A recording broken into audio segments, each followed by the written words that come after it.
아레오파지티카, 존 밀턴 지음, 검열 없는 출판의 자유를 위한 연설, 영국 의회에 바치는 글, 자유롭게 태어난 사람들이 대중에게 자유롭게 조언할 수 있을 때 그렇게 할 수 있고, 그렇게 하려는 사람은 높은 찬사를 받을 자격이 있고, 그렇게 할 수 없거나 하려 하지 않는 사람은 침묵을 지킬 수 있을 때 이것이 진정한 자유다. 국가에서 이것보다 더 정의로운 것이 무엇이겠습니까? 에우리피데스 탄원자. 잠깐 여기서 좋아요, 구독, 댓글 부탁드려요. 영국 의회 의원 여러분, 공화국 정부 수뇌부와 통치자들에게 연설하는 자들, 개인 여건상 이런 접근이 불가하여 공익을 증진할 수 있다고 예견되는 것을 글로 적어내는 자들, 이들은 적잖은 노력으로 시작하면서 그 마음속 깊은 곳에서 크게 변화되고 흔들렸을 것이라고 생각합니다. 어떤 이는 성공의 결과에 대해 의심하고, 또 다른 이는 비판에 대한 두려움을 느끼며, 어떤 이는 희망을 품고, 또 어떤 이는 자신이 말할 것에 대한 확신을 가질 것입니다. 나도 아마 이 주제에 따라 여러 차례 이러한 감정들의 영향을 받았을 것이며, 지금 내가 내놓는 이 서두의 표현에서 그런 기분 중 어떤 감정이 가장 크게 작용했는지 드러날 수도 있었을 것입니다. 그러나 이 연설을 시도하고 누구에게 일을 바치는지 생각하니 서문에서 보통 느낄 수 있는 감정보다 훨씬 더 환영받는 열정이 내 안에 있습니다. 이런 기분을 선뜻 인정할지라도 이 감정이 비난받을 리가 없을 것입니다. 이 감정은 바로 조국의 자유를 바라는 모든 이들에게 기쁨과 감사를 가져다주는 감정이기 때문입니다. 그리고 이 연설의 전체 내용이 바로 그러한 자유의 증거가 될 것입니다. 이는 우리가 기대할 수 있는 자유가 아닙니다. 즉, 공화국에서 그 어떤 불만도 발생하지 않는다는 것을 기대할 수는 없습니다. 그러나 불만을 자유롭게 말하고 깊이 고려되며 신속하게 해결될 때 현명한 자들이 기대하는 시민의 자유라는 궁극적인 경지에 도달할 수 있는 것입니다. 내가 지금 이 발언을 통해 우리 모두가 이미 그러한 자유의 상당 부분 도달했음을 보여준다면, 그리고 우리가 로마인들조차 회복할 수 없었던 폭정과 미신의 깊은 구렁에서 벗어났음을 보여준다면, 이는 첫째로 우리를 구원하신 하나님의 강력한 도움 덕분이요, 그 다음으로는 영국의 의회 의원님들의 충실한 지도력과 대담한 지혜 덕분일 것입니다. 또한 하나님께서 보시기에 선한 사람들과 존경받을 만한 관료들에 대해 존경스러운 말을 하는 것이 하나님의 영광을 축소하는 것이 아닙니다. 만약 내가 지금에서야 비로소 여러분의 칭찬받을 만한 업적을 언급하기 시작한다면, 여러분의 훌륭한 행위들이 이미 이렇게 멀리 나아갔고, 여러분의 지칠 줄 모르는 덕성에 온 나라가 오랫동안 큰 빚을 지고 있는 상황에서 나는 분명 가장 늦게, 그리고 가장 마지못해 여러분을 칭송하는 사람으로 여겨질 것입니다. 그럼에도 불구하고 모든 칭찬이 단순한 아첨과 아부에 그치지 않기 위해서는 세 가지 중요한 요소가 있습니다. 첫째, 오직 칭찬할 만한 가치가 있는 것만을 칭찬해야 합니다. 둘째, 그 칭찬이 대상자에게 진정으로 해당된다는 것을 가장 높은 확률로 증명할 수 있어야 합니다. 셋째, 칭찬하는 자가 그가 쓰는 대상에 대해 진심으로 확신하고 있음을 보여 아첨하지 않음을 입증해야 합니다. 앞에 두 가지는 내가 이미 노력해왔던 바이며, 여러분의 공적을 하찮고 악의적인 칭송으로 깎아내리려는 자들로부터 그런 짓을 못하도록 했습니다. 마지막 것은 내가 찬양하는 이들이 아첨을 받는 것이 아님을 증명하기 위해 지금 이 순간에 맞추어 적절히 남겨두었던 것입니다. 진정으로 위대한 일을 칭송하는 자는 그것을 자유롭게 드러낼 뿐만 아니라 더 나은 방향으로 나아가야 할 점 또한 두려움 없이 자유롭게 말하는 자가 여러분의 충성심 있는 동맹임을 보여주는 최고의 약속을 주는 것입니다. 그의 가장 높은 찬사는 아첨이 아니며, 그의 가장 솔직한 조언 또한 일종의 찬사입니다. 내가 어떤 명령을 철회한다면 진리와 학문, 그리고 공화국에 더 이로울 것이라고 주장하고 논증할 수 있겠으나, 동시에 여러분의 온화하고 공정한 통치가 빛을 발할 수밖에 없을 것입니다. 왜냐하면 이러한 과정을 통해 개인들이 공적인 조언을 더 즐겁게 받아들인다고 생각할 수 있기 때문입니다. 이는 과거에 공적인 아첨을 기쁘게 받아들였던 다른 정치인들과 비교해 여러분이 더 큰 존경을 받을 수 있는 이유가 됩니다.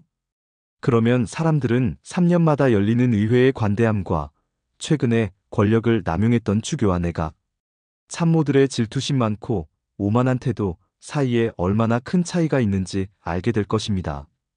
여러분이 승리와 성공 가운데서도 투표로 통과된 명령에 대해 서면으로 제기된 반대를 더 너그럽게 받아들이는 모습을 보일 때 다른 법정들은 단지 부유함을 과시하는 약한 모습을 보였을 뿐 갑작스러운 포고령에 대해 어떤 작은 불만도 견디지 못했음을 알 수 있을 것입니다. 제가 여기서 여러분의 시민적이고 온화한 위대함에 기대어 여러분이 공포한 명령이 직접적으로 말한 바를 반대할 용기를 가졌다면 새롭거나 오만하다고 저를 비난하는 자들로부터 쉽게 자신을 변호할 수 있을 것입니다. 왜냐하면 제가 여러분이 헌신하는 태도가 그리스의 고대 우아한 인류애를 모방하는 것이 훈족과 노르웨이인의 야만적인 오만함보다 훨씬 더 가치 있다고 생각한다는 것을 잘 알고 있기 때문입니다. 우리가 아직 고트족이나 유틀란드인이 아닌 것은 그 시대의 예의 바르고 지혜로운 글들 덕분입니다.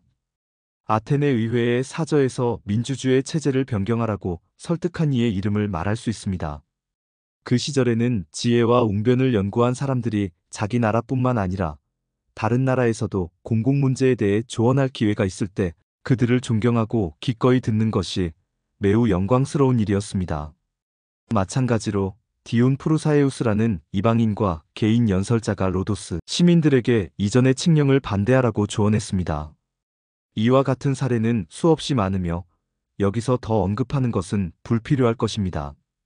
그러나 만약 내가 연구에 헌신한 삶과 북쪽 위도 52도의 자연적인 재능을 통해 이 특권을 가졌던 사람들과 비교하여 동등하지 않다고 여긴다면 여러분이 그들을 능가한 것만큼 내가 그렇게 열등하지 않다는 평가를 받기를 원합니다.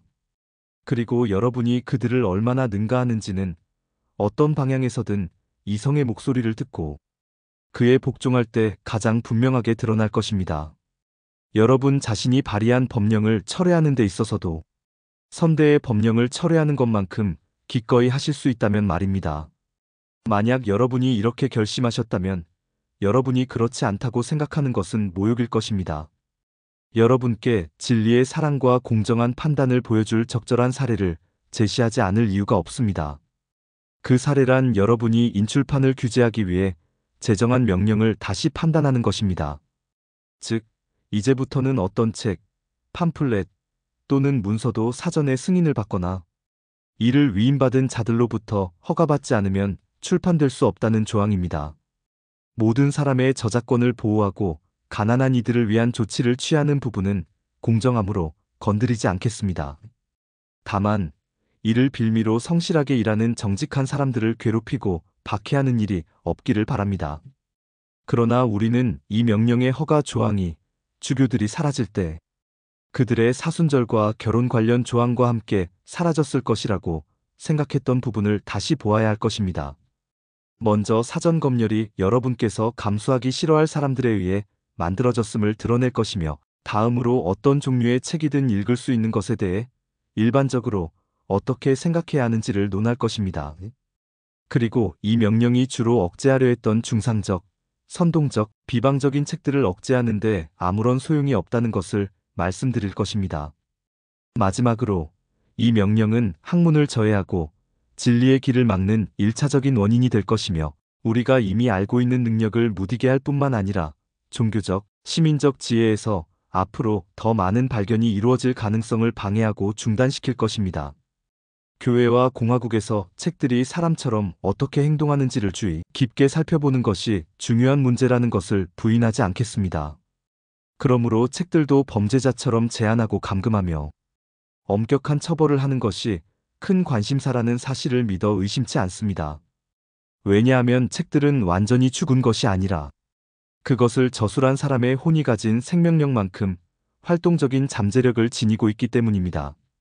사실 책은 그 저자의 지성에서 추출한 순수한 에너지를 마치 약병에 보존한 것처럼 담고 있습니다. 나는 책이 전설적인 용의 이빨만큼이나 생생하고 활발하게 영향을 미칠 수 있으며 여기저기 뿌려졌을 때 무장한 군인이 자라날 수도 있다고 믿습니다. 그러나 동시에 신중하지 않으면 좋은 책을 죽이는 것은 사람을 죽이는 것만큼이나 나쁜 일일 수 있습니다. 사람을 죽이는 것은 이성적인 피조물, 즉 하나님의 형상을 죽이는 것이지만 좋은 책을 파괴하는 것은 이성 자체를 죽이는 것이며 마치 하나님의 형상을 눈앞에서 죽이는 것과도 같습니다. 많은 사람은 지구의 짐이 되어 살아가지만 좋은 책은 대가의 위대한 정신의 귀중한 생명의 피로 생명을 넘어 생명을 위해 보존되고 간직된 것입니다. 어느 시대도 잃어버린 생명을 되돌릴 수 없으며 아마 큰 손실은 아닐 수 있지만 거절된 진리는 세대의 변혁 속에서도 자주 회복되지 않으며 그로 인해 전체 국가가 어려움을 겪는 경우도 있습니다. 따라서 우리는 공공의 사람들의 살아있는 노력에 대해 박해를 조장하는 일에 신중해야 하며 책에 담긴 인간의 오래된 생명을 쏟아버리는 일을 방지해야 합니다. 왜냐하면 이로 인해 일종의 살인이 일어날 수 있으며 때로는 순교가 될 수도 있고 전체 판본에 이를 경우 일종의 학살이 될 수도 있기 때문입니다. 이 살인은 단순한 물리적인 생명을 죽이는 것으로 끝나지 않고 다섯 번째 본질, 즉 이성의 순결인 불멸성을 파괴하는 행위가 될 것입니다. 그러나 제가 검열을 반대하면서 방종을 도입하려 한다고 비난받을까 염려하여 저는 고대와 유명한 공화국들이 이 무질서를 막기 위해 어떤 조치를 취했는지 역사적으로 고찰할 의지가 있습니다. 이는 검열제가 종교재판소에서 시작되어 주교들에게 포착되었으며 일부 장로들에게도 영향을 미쳤다는 사실을 보여줄 것입니다. 아테네에서는 그리스의 다른 어느 지역보다도 책과 지성이 활발히 움직였으나 관리들이 주목한 것은 신성 모독적이거나 무신론적인 글과 명예훼손적인 글, 딱 두 종류였습니다. 예를 들어 아레오파고스의 판사들은 프로타고라스의 책을 불태우도록 명령했고 그는 신이 있는지 없는지 모른다고 고백하는 내용으로 시작된 논문으로 인해 영토에서 추방되었습니다. 그리고 명예훼손을 막기 위해 베투스, 코모에디아의 관습처럼 아무도 이름을 대고 비방해서는 안 된다는 법령이 제정되었습니다. 이로 인해 그들이 명예훼손에 대해 어떻게 판단했는지 짐작할 수 있습니다. 이 방식은 키케로가 쓴 것처럼 다른 무신론자들의 위험한 치성을 억제하고 비방의 길을 막는 데 충분히 빠른 방법이었습니다. 그 결과는 실제로 나타났습니다. 쾌락주의적이거나 신의 섭리를 부정하는 다른 학파나 의견에 대해서는 그들은 신경 쓰지 않았습니다. 따라서 우리는 에피쿠로스나 키레네의 방탕한 학파 또는 키니코스의 무례한 발언들이 법에 의해 문제시되었다는 기록을 찾을 수 없습니다. 고대 희극 작가들의 작품이 억제되었다는 기록도 없습니다. 다만 그들의 연극은 금지되었고 플라톤이 그의 왕이며 학자인 디오니시우스에게 가장 방탕한 작가인 아리스토파네스를 읽도록 추천했다는 사실은 널리 알려져 있으며 성스러운 크리소스토무스가 밤마다 같은 작가를 연구했고 그 거친 문체를 설교로 정화할 수 있었다는 이야기가 전해집니다. 그리스의 또 다른 주요 도시인 스파르타에서는 입법자인 리쿠르고스가 우아한 학문에 매우 열중하여 이오니아에서 호메로스의 흩어진 작품들을 가져오고 시인 탈레스를 크레타에서 초청해 스파르타의 거만함을 부드럽게 하여 법과 시민 질서를 심으려 했다는 점을 고려할 때 그들이 얼마나 문학과 무관심했는지는 놀라운 일입니다. 그들은 전쟁에서의 업적 외에는 신경 쓰지 않았습니다. 그들 사이에는 책에 대한 검열이 없었습니다. 그들은 자신들의 간결한 아포리즘 외에는 모든 것을 싫어했고 아르킬로코스를 추방할 때도 아마 자신들의 군가와 라운델보다 격조 높은 문체로 착곡한 것 때문에 그렇게 했을 것입니다. 또는 그가 쓴 문란한 구절들 때문이었다 하더라도 그들은 이를 그다지 신경 쓰지 않았으나 그들의 무분별한 성적 교류는 방탕이었습니다. 에우리피데스가 안드로마케에서 스파르타 여인들이 모두 음탕하다고 말한 이유가 바로 이것입니다. 이 정도로 우리는 그리스에서 금지된 책이 어떤 종류였는지 알 수 있습니다. 로마인들도 라케다이모니아인의 풍습을 많이 닮은 군사적인 난폭성으로 오랜 세월을 훈련받았으며 종교와 법에 관해 그들의 12개 법조문과 복점관, 재관들 및 주교들이 가르친 것 외에 다른 학문에 대해서는 거의 알지 못했습니다. 그래서 그들은 다른 학문을 알지 못했으며 카르네아데스, 크리톨라우스, 스토아 철학자 디오게네스가 로마로 사절로 왔을 때 철학의 맛을 보여주려 한 그들을 검열관 카토는 선동자로 의심했습니다. 카토는 그들을 속히 해임하고 그와 같은 아테네의 수다쟁이들을 이탈리아에서 추방해야 한다고 상원에서 주장했습니다. 하지만 스키피오와 다른 고귀한 상원 의원들은 카토의 엄격함에 맞서 그 철학자들을 존경하고 경외했습니다. 결국 카토는 그의 말년이 되어 그가 이전에는 경계했던 학문을 공부하게 되었습니다. 그러나 같은 시기에 최초의 라틴 희극 작가들이었던 나에비우스와 플라우투스는 메난드로스와 필레몬에서 차용한 모든 연극이 도시를 가득 채우게 했습니다. 이 시점에서 로마에서도 명예훼손적인 책과 저자에 대해 무엇을 해야 할지 고민하기 시작했습니다. 나에비우스는 제멋대로인 필체로 인해 곧 감옥에 갇혔고 후에 반성문을 쓰고 석방되었습니다. 우리는 또한 명예훼손적인 책들이 불태워지고 그 저자들이 아우구스투스에 의해 처벌되었다는 기록도 읽습니다. 만약 그들의 존경받는 신들을 모독하는 글이 있다면 마찬가지로 엄격한 처벌을 받았을 것입니다. 이 두 가지를 제외하면 책이 어떻게 세상을 돌아다녔는지에 대해 관리들은 거의 신경 쓰지 않았습니다. 따라서 루크레티우스는 아무런 제재 없이 그의 에피쿠로스주의를 멤미우스에게 시로 표현할 수 있었고 공화국의 위대한 아버지인 키케로에 의해 두 번째로 출판되는 영예를 얻었습니다. 키케로는 자신의 글에서 그 의견에 반대 논리를 펼치면서도 그를 존경했던 것입니다. 루킬리우스, 카툴루스, 그리고 플라코스의 신랄한 풍자나 직설적인 표현도 어떤 법령에 의해 금지되지 않았습니다. 그리고 국가의 문제에 관해서는 티투스 리비우스의 이야기가 폼페이의 편을 칭송하였음에도 불구하고 반대파였던 옥타비우스 카이사르에 의해 억압되지 않았습니다. 그러나 나소가 그의 노년기에 젊은 시절 쓴 방종한 시들로 인해 추방된 것은 단지 은밀한 명분에 대한 국가의 비호일 뿐이었으며 그 책들은 추방되거나 소환되지도 않았습니다. 여기서부터 우리가 로마 제국에서 발견할 수 있는 것은 폭정뿐이며 나쁜 책들만큼이나 좋은 책들도 종종 침묵을 강요당한 것에 대해 놀랄 필요는 없습니다. 고대에서 어떤 글이 처벌받을 만한 것이었는지를 설명하는 데 충분하다고 생각합니다. 그 외에는 모든 주제가 자유롭게 논의되었습니다. 이 시기에 이르러 황제들이 기독교인이 되었는데 이 문제에 대한 그들의 규율은 이전의 관행보다 더 엄격하다는 증거는 찾을 수 없습니다. 그들이 큰 이단자로 여긴 자들의 책들은 공의회에서 검토되고 반박되었으며 그때서야 황제의 권한에 의해 금지되거나 불태워졌습니다. 이교도 작가들의 저술에 대해서는 기독교에 대한 명백한 비난이 담긴 작품들, 예를 들어 포르피리우스와 프로클루스의 저술을 제외하고는 약 400년경 카르타고 공의회에서 이교도들의 책을 읽지 말라고 주교들에게 명령할 때까지 금지된 사례는 찾아볼 수 없습니다. 하지만 그들은 이단 서적은 읽을 수 있었습니다. 오히려 그 이전에는 이교도들의 책보다 이단자들의 책을 읽는 것을 더 경계하였습니다. 초기 공의회와 주교들은 단지 권장할 만하지 않은 책들을 선언하는 데 그쳤으며 그 이상은 하지 않았습니다. 책을 읽을지 말지에 대한 선택은 개인의 양심에 맡겨졌으며 800년 이후까지도 이런 관행이 유지되었다고 트리엔트 공의회의 실상을 밝혀낸 파드레 파올로가 이미 언급했습니다.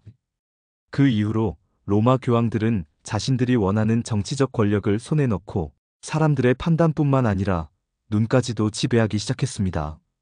그들은 마음에 들지 않는 책들을 불태우거나 읽지 못하게 금지했습니다. 하지만 그들이 그렇게 처리한 책은 많지 않았습니다.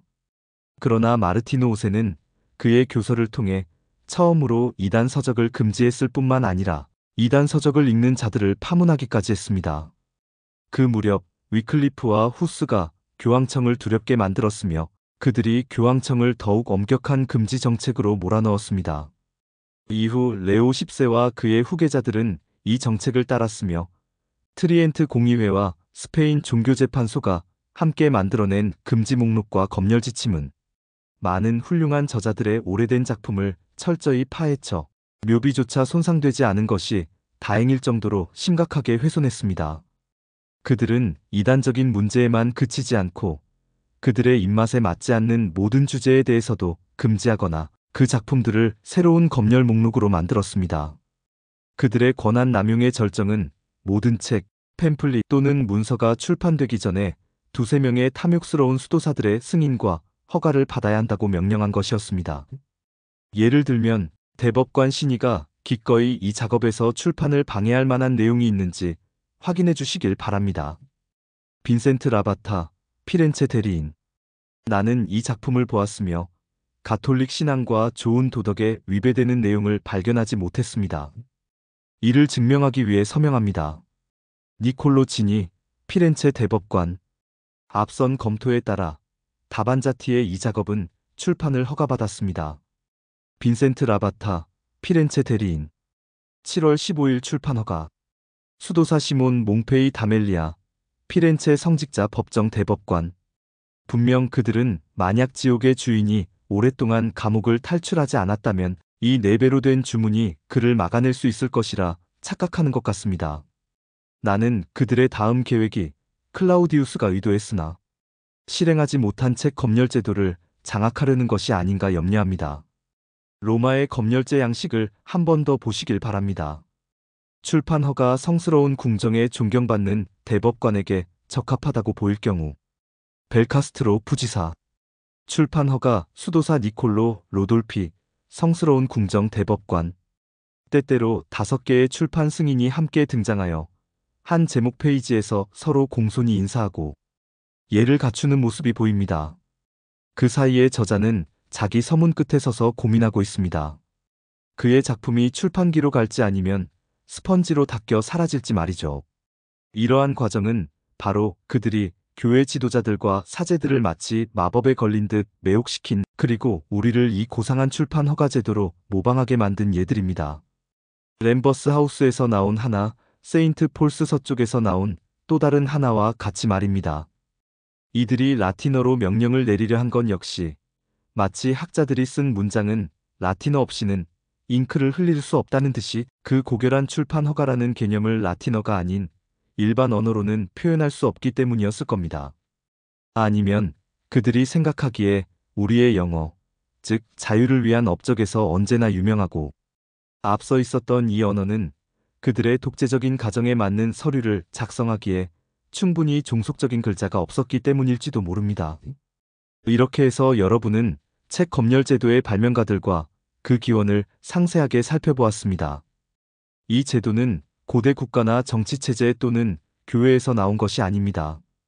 어떤 법률도 우리의 선조들로부터 전해지지 않았으며 어느 개혁된 도시나 교회의 관습에서도 비롯된 것이 아닙니다.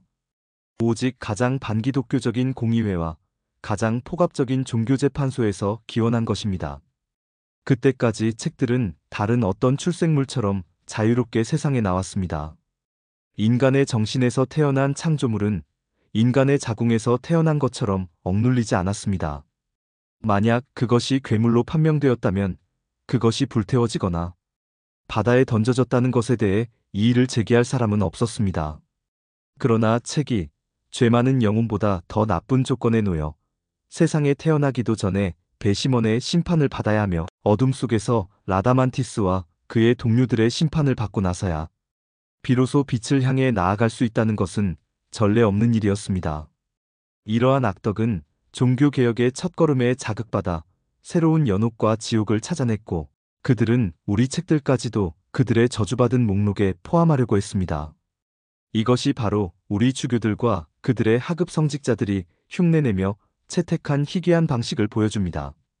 여러분이 이러한 제도의 창시자들을 좋아하지 않는다는 것은 그들의 잘못된 의도를 분명히 하지 않았을 뿐 아니라 여러분이 이 제도를 채택하는 데 있어서 어떠한 사악한 의도도 없었다는 것은 여러분의 행위의 성실함과 진리를 존중하는 여러분의 명성을 아는 모든 사람이 즉시 입증할 것입니다. 그러나 어떤 이들은 이렇게 말할 것이다.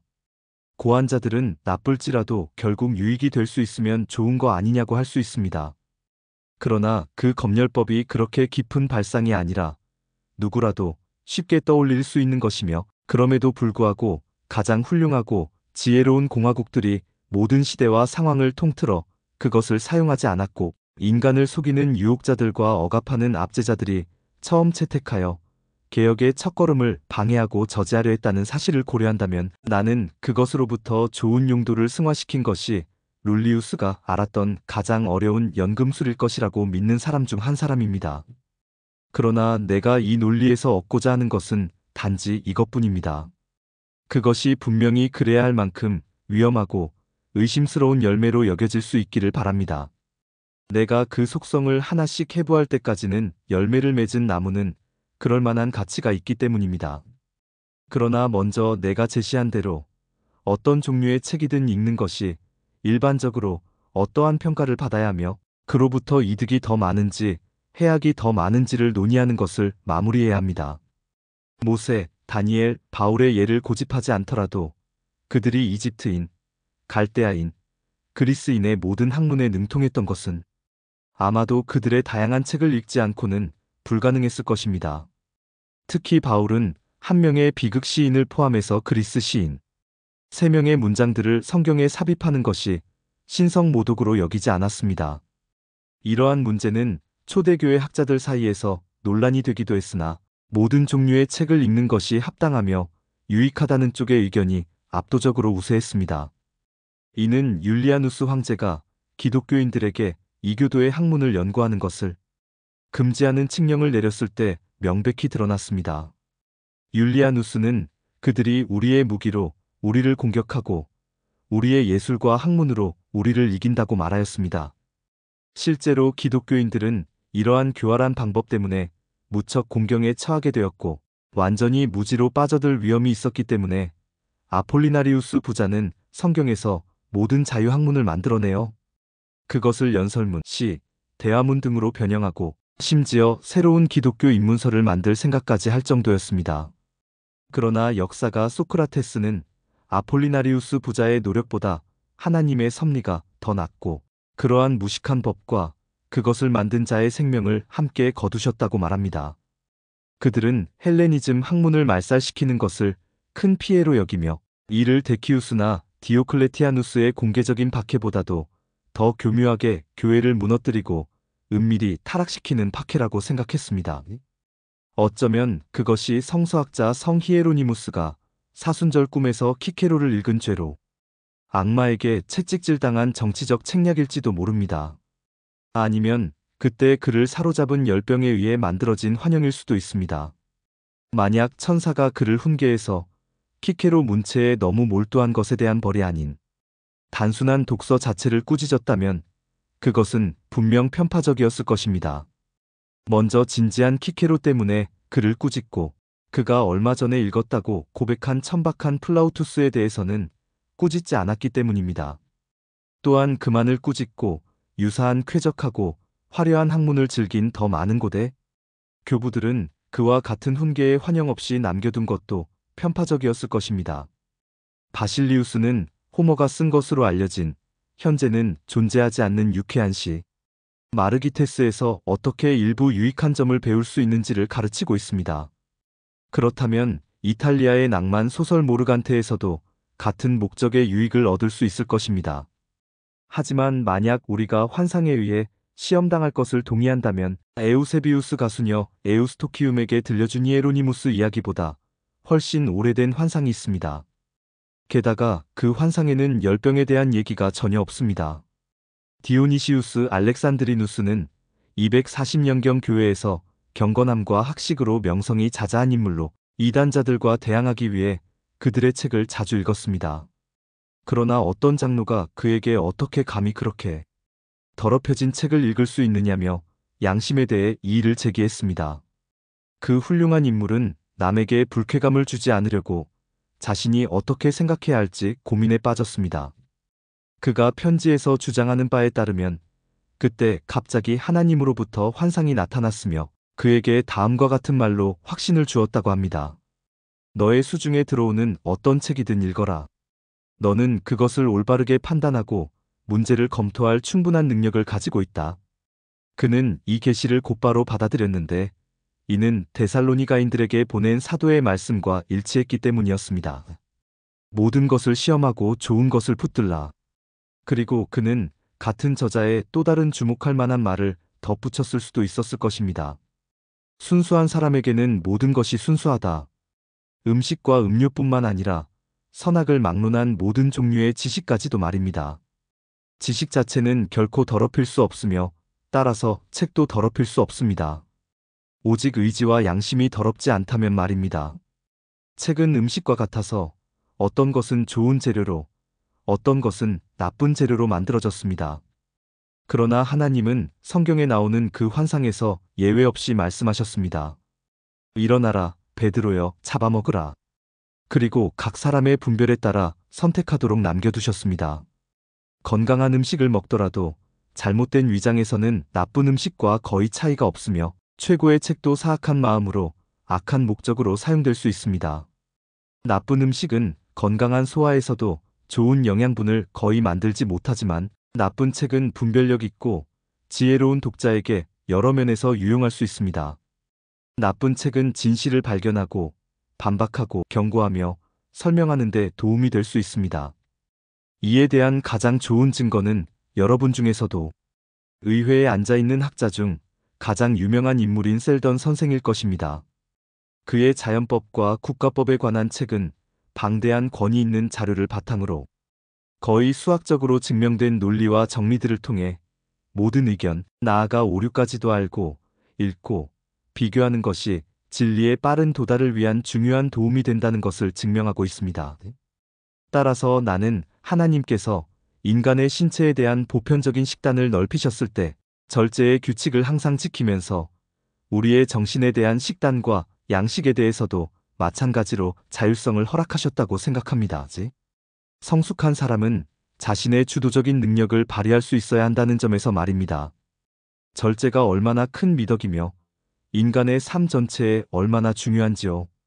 그러나 하나님께서는 이 큰 신뢰를 특정한 법이나 규정 없이 성숙한 사람들의 행동에 전적으로 맡기십니다. 그분께서 유대인들에게 하늘에서 만나를 내리셨을 때 각 사람의 하루 분량인 오멜은 대식가가 새끼 먹을 양보다도 많았다고 합니다.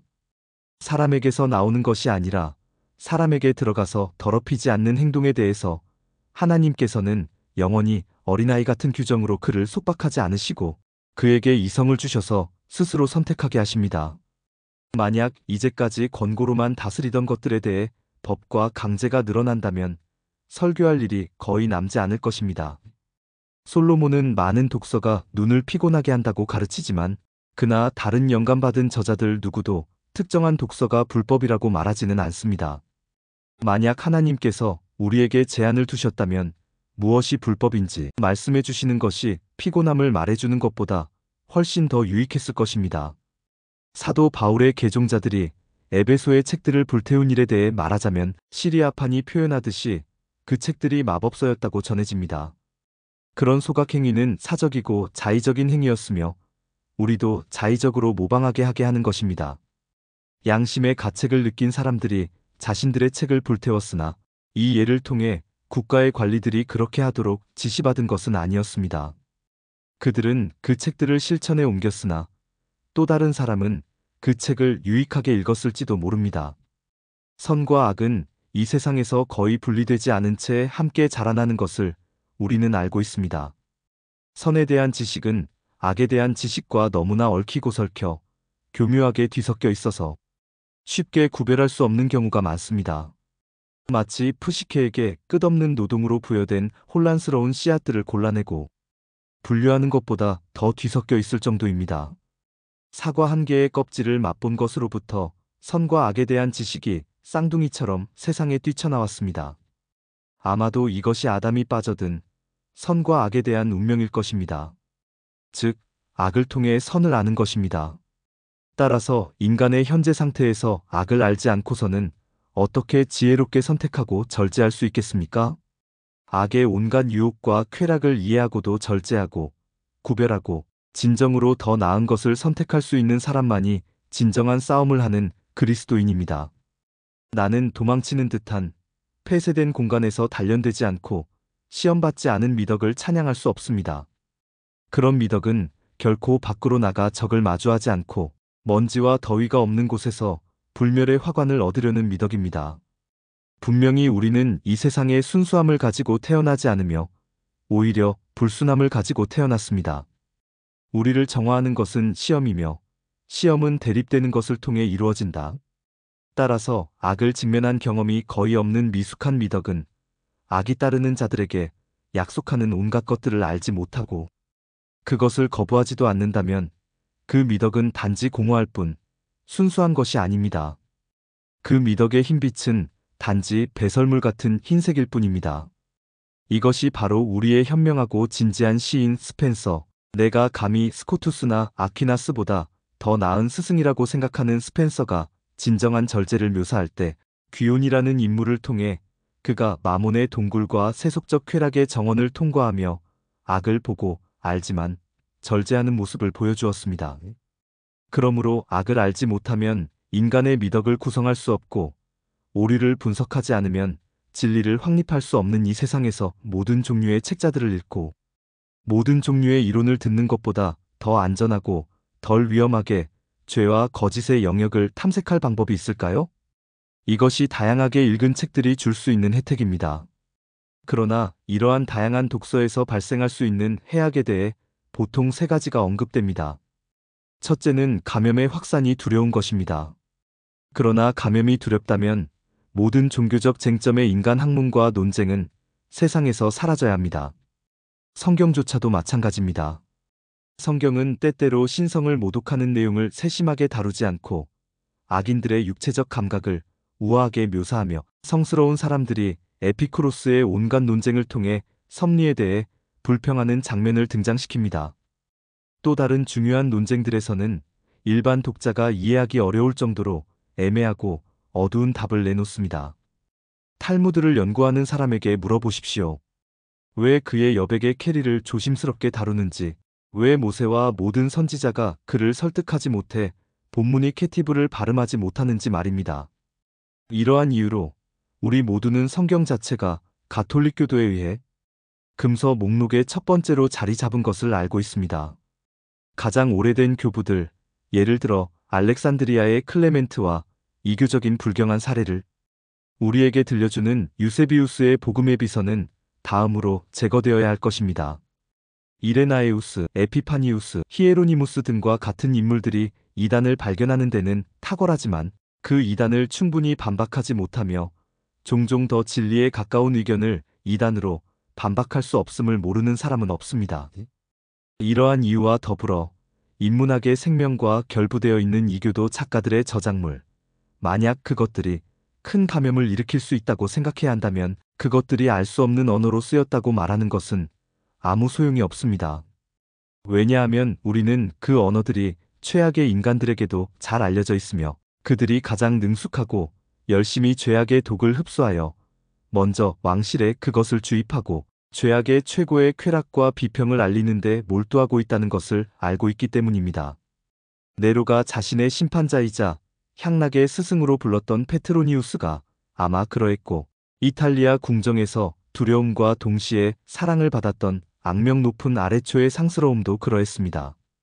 나는 헨리 8세가 지옥의 대교구 사제라고 불렀던 자의 이름을 후세를 위해 거론하지 않겠습니다. 이와 같은 간략한 방식으로 외국 서적들이 주입할 수 있는 모든 감염은 인도 항로보다 더 쉽게, 더 짧은 시간에 사람들에게 퍼질 것입니다.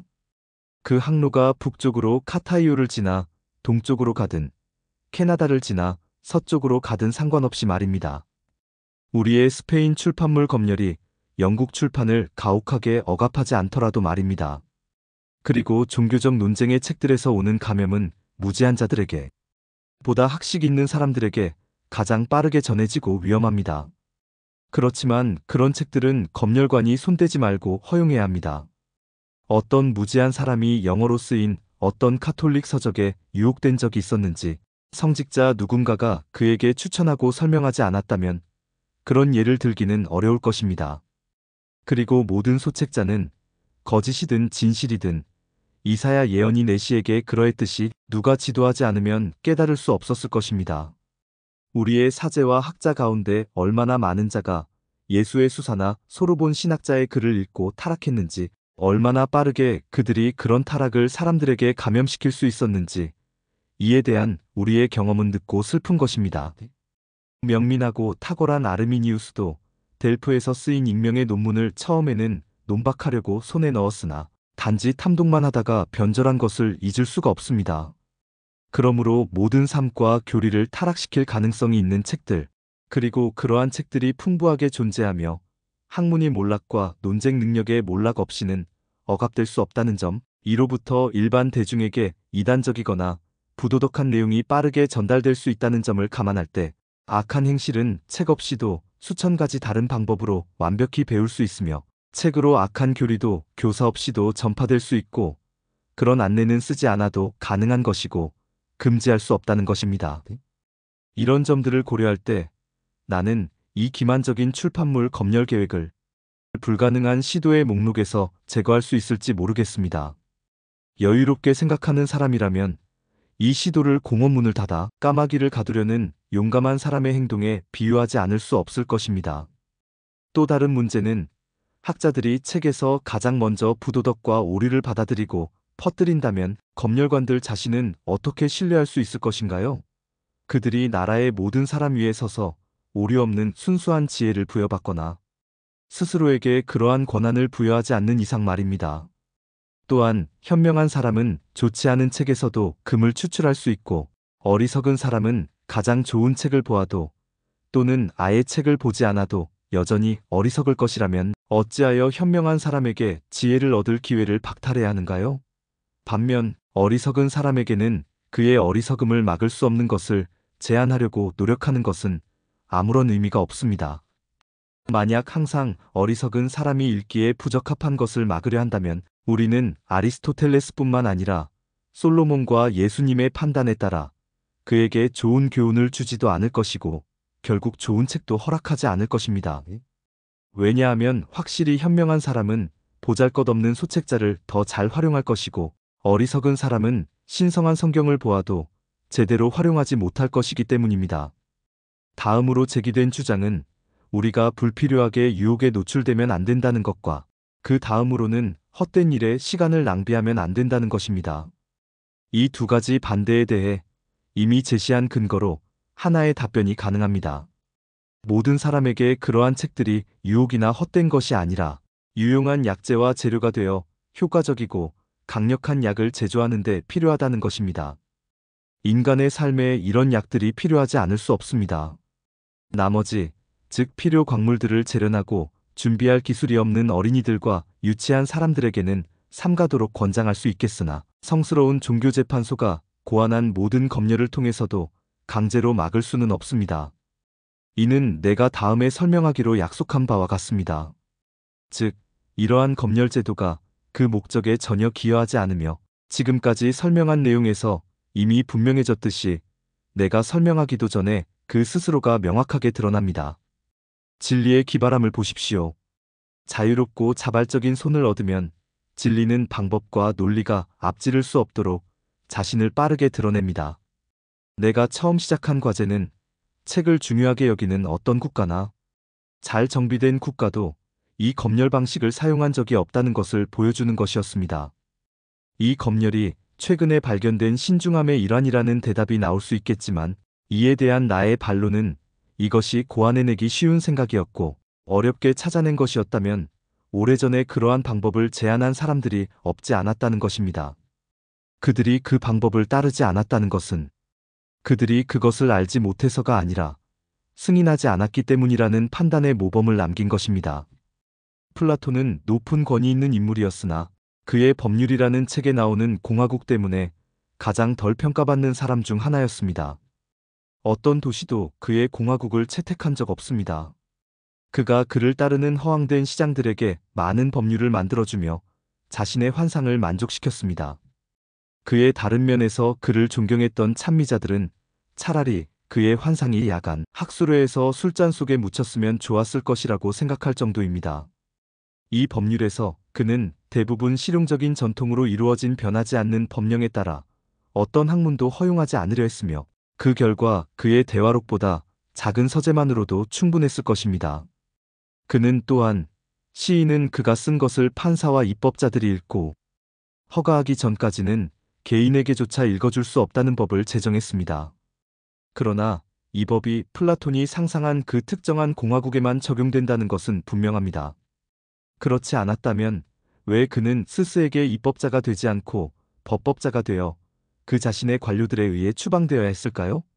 그가 만든 자유분방한 경구나 대화록, 그리고 소프론 미무스와 아리스토파네스 같은 가장 저속한 불온서적들을 계속해서 읽고 그가 가장 친한 친구들을 악의적으로 험담한 아리스토파네스를 폭군 디오니시우스에게 추천했기 때문이며 디오니시우스는 그러한 쓰레기에 시간을 낭비할 필요가 없었던 것입니다. 하지만 디오니시우스는 시에 대한 검열이 그의 공화국에서 제시한 여러 다른 조항들과 연결된다는 것을 알았습니다. 이 세상에서는 그러한 공화국이 존재할 수 없었습니다. 따라서 그 자신도 어느 관료나 도시도 그러한 상상적 공화국의 방식을 모방하지 않았습니다. 그 방식이 그러한 다른 부수적인 명령들과 분리되어 단독으로 시행된다면 헛되고 무의미할 수밖에 없기 때문입니다. 만약 그들이 특정한 엄격함에 치중한다면 그들은 마음을 부패시킬 수 있는 다른 것들도 동일하게 규제하지 않으면 하나의 부패의 문만 닫고 강화하려는 그들의 노력은 헛수고에 불과할 것입니다. 만약 우리가 출판을 규제하여 그로 인해 인간의 풍습을 교정하려 한다면 모든 오락과 여가 활동, 인간에게 즐거움을 주는 모든 것을 통제해야 하기 때문입니다.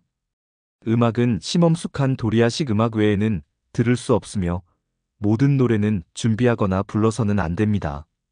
춤추는 사람들은 허락받은 춤 동작과 몸짓만을 가르쳐야 하며 청소년들에게 어떤 동작이 적절한지 결정할 검열자가 필요할 것입니다. 플라톤 역시 그러한 방식에 대해 준비가 되어 있었습니다. 집마다 있는 모든 류트, 바이올린, 기타 등 모든 악기를 검열하려면 20명 이상의 검열관이 필요할 것이며 그 악기들은 지금처럼 자유롭게 소리를 내서는 안 되며 어떤 곡을 연주할지 허가받아야 할 것입니다. 누가 방 안에서 속삭이는 부드러운 노래나 마드리가를 모두 침묵시킬 것인가? 또한 창문과 발코니도 검토해야 할 것입니다. 위험한 서문과 그림이 있는 위험한 책들이 판매되는 민감한 도시들도 있는데 누가 그 책들을 금지할 수 있습니까? 그리고 20명의 검열자면 충분할까요? 시골 마을에서도 백파이프와 류트 연주자가 무엇을 연주하여 마을 사람들에게 들려주는지 방문 조사를 해야 할 사림이 필요할 것입니다. 왜냐하면 이것들이야말로 지방 주민들의 아르카디아여 그들의 몬테마요르이기 때문입니다. 또한 잉글랜드가 외국에서 듣는 가장 큰 비난 중 하나인 가정 내 폭식, 이를 어떻게 규제할 것인가요? 누가 우리의 일상적 폭식을 관리할 것인가요? 술을 팔고 술 취한 사람들을 받아들이는 집들을 자주 찾는 사람들을 어떻게 막을 것인가요? 우리의 의복도 더 정숙하게 만들어야 하며 이를 위해 더 신중한 재단사들의 검열을 받아야 할 것입니다. 남성과 여성이 함께 어울리는 젊은이들의 혼성 대화는 어떻게 규제할 것인가요? 그들이 어떤 대화를 나눌지, 어떤 말을 더 나아가지 말아야 할지 정해야 할 것입니다. 마지막으로 모든 불필요한 모임과 나쁜 사람들과의 교제를 누가 금지하고 분리할 것인가요? 이러한 것들은 존재하기 마련이고 존재해야만 하지만 그것들이 어떻게 최소한의 해를 끼치고 어떻게 최소한으로 유혹적일 수 있을지는 국가를 다스리는 현명한 통찰에 달려있는 것입니다. 세상에서 격리되어 있는 아틀란틱과 유토피아의 정치로 도피하는 것은 절대 실행에 옮길 수 없는 계획이며 우리의 상황을 개선하지 못할 것입니다. 오히려 우리가 피할 수 없이 이 악한 세상 속에 존재하도록 하나님께서 두셨다는 점에서 지혜롭게 규정을 만들어야 합니다. 플라톤처럼 책 검열로 이것을 해결할 수는 없을 것입니다. 출판 허가제는 결국 다른 형태의 검열을 필연적으로 수반하게 될 것이며 그로 인해 우리는 모두 우스꽝스러워지고 피곤하게 될 것이며 결국에는 좌절될 것입니다. 오히려 플라톤이 언급한 미덕 교육, 종교적, 시민적 양육, 그리고 명문화하지 않고 강제하지 않는 법들이야말로 모든 성문법의 기둥과 유대입니다. 이러한 대책이야말로 그러한 문제에서 중요한 역할을 하게 될 것이며 모든 검열은 쉽게 회피될 수 있을 것입니다. 분명히 무책임과 방임은 공화국의 재앙이겠지만 여기서 중요한 것은 법이 어떤 부분에서 강제와 처벌을 명해야 하며 어떤 부분에서는 설득만으로도 충분한지를 구분하는 것입니다. 만약 성인이 된 인간의 선악을 판단하는 모든 행동이 규정과 강제에 의해 통제되어야 한다면 미덕이란 그저 이름뿐일 것입니다. 그러한 상황에서 선행에 대해 어떻게 칭찬할 수 있겠는가요? 올바르고 절제하며 정의롭다고 한들 무슨 칭송할 게 있을까요? 수많은 사람이 아담이 죄를 지을 수 있게 묵인하신 신의 섭리를 비난합니다. 어리석지요. 신은 그에게 이성을 주고 그에게 선택할 자유를 주었습니다. 왜냐하면 이성은 곧 선택이기 때문입니다. 그렇지 않았더라면 아담은 그저 인형 같은 존재였을 것입니다. 우리가 강제적인 복종이나 사랑이나 선물을 귀하게 여기지 않듯이 신도 그를 자유롭게 두었고 그의 눈앞에 유혹적인 대상을 두었습니다. 여기에 그의 공과가 있으며 그가 받을 보상의 권리가 있습니다. 그의 절제에 대한 칭찬도 여기서 비롯됩니다. 바로 그것들이 올바르게 조화되었을 때 미덕의 재료가 되지 않는다면 왜 신은 우리 안의 열정과 우리 주위에 쾌락들을 두었겠는가요? 죄의 근원을 없애는 것이 죄를 없애는 것이라. 상상하는 자들은 인간의 본성을 깊이 고찰하지 못한 사람들입니다. 왜냐하면 죄의 물질을 제거하려고 할수록 그것은 점점 더 커지고 비록 일부는 잠시 동안 특정 개인에게서 제거될지라도 책과 같은 보편적인 것에서는 결코 완전히 제거할 수 없기 때문입니다. 설령 그렇게 한다 해도 죄는 여전히 남아있을 것입니다. 탐욕스러운 사람에게서 모든 재산을 빼앗더라도 그는 여전히 탐욕이라는 보석을 가지고 있습니다. 욕망의 모든 대상을 제거하고 젊은이들을 가장 엄격한 규율 아래에 가둔다 해도 원래부터 정결하지 않은 자를 정결하게 만들 수는 없습니다. 이 점을 올바르게 관리하는 데는 매우 큰 주의와 지혜가 필요합니다. 만일 이 방법으로 죄를 추방할 수 있다고 가정해 봅시다. 우리가 추방한 죄만큼 미덕도 추방한 셈이 될 것입니다. 왜냐하면 둘의 재료는 동일하기 때문입니다. 그것을 제거하면 죄와 미덕 둘 다 똑같이 제거될 것입니다.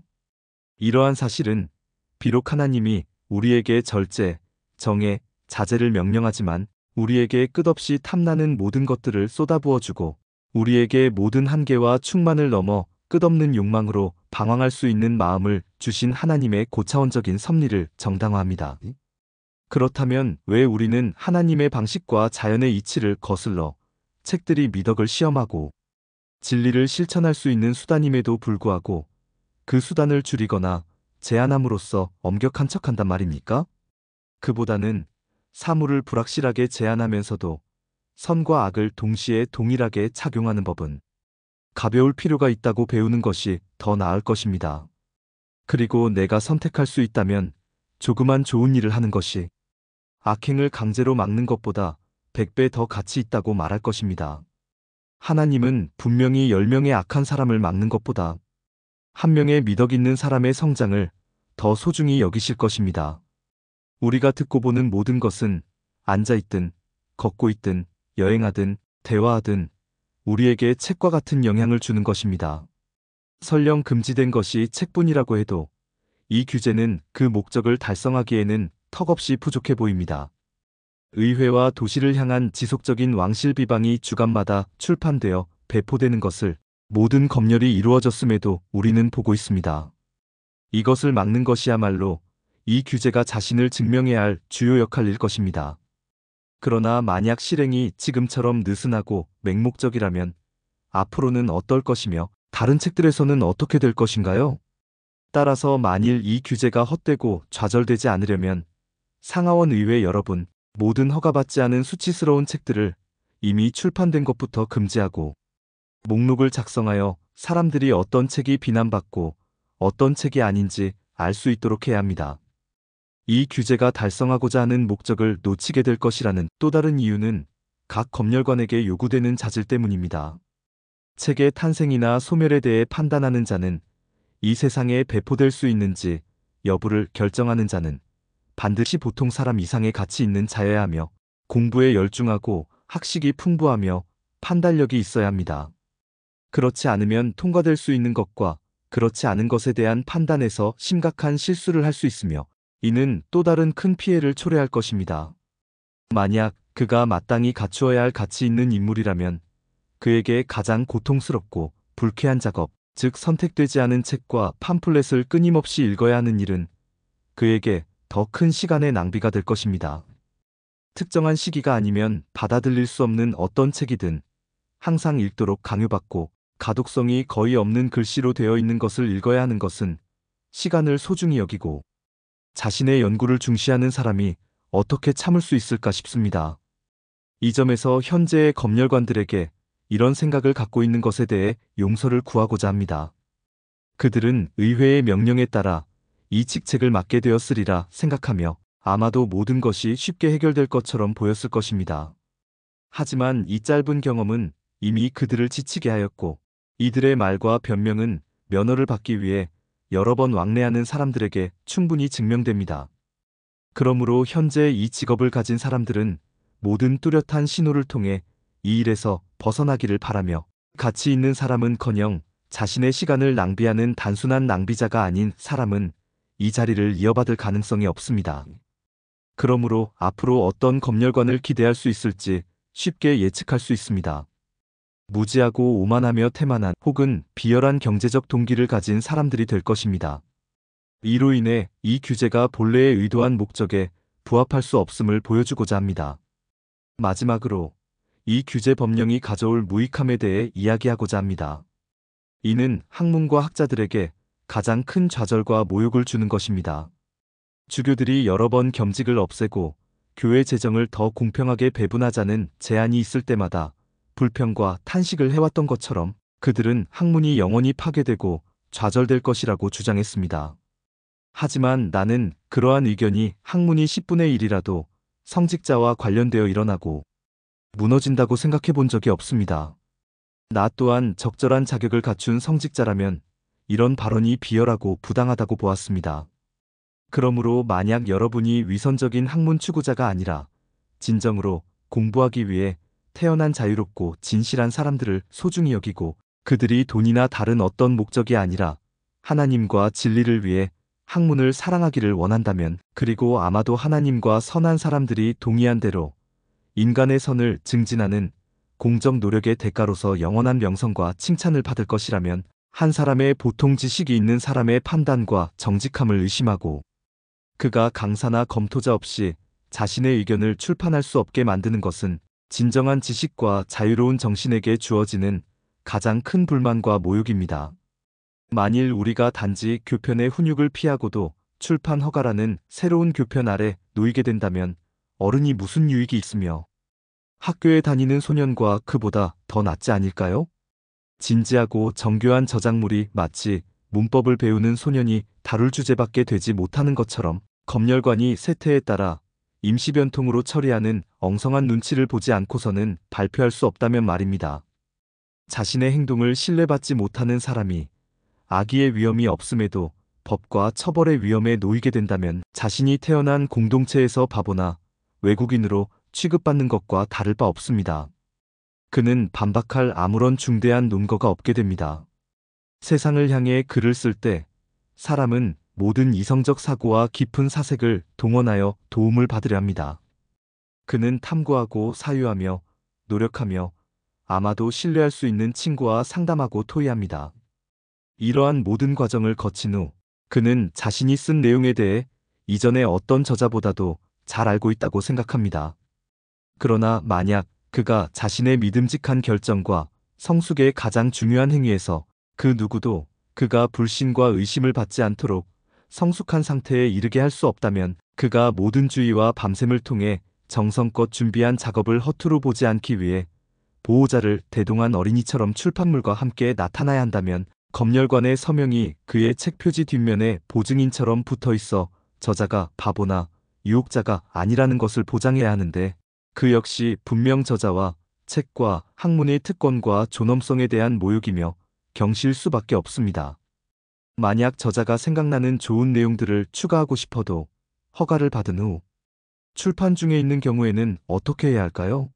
이는 뛰어난 작가들에게도 종종 일어나는 일이며 때로는 한 권의 책에 12번이나 발생할 수 있습니다. 그러나 출판업자는 허가받은 원본 이외에는 출판하지 않으려 할 것이므로 저자는 새로이 삽입한 구절이 검토받고 허가받도록 반복해서 검열관에게 가야만 합니다. 그나마 검열관이 동일한 사람이어야 하고 만날 수 있어야 하며 시간이 있는 경우에만 가능한 일입니다. 그러므로 계속 허가가 날 때까지는 출판이 멈춰 있어야 하며 이는 결코 작은 피해가 아닙니다.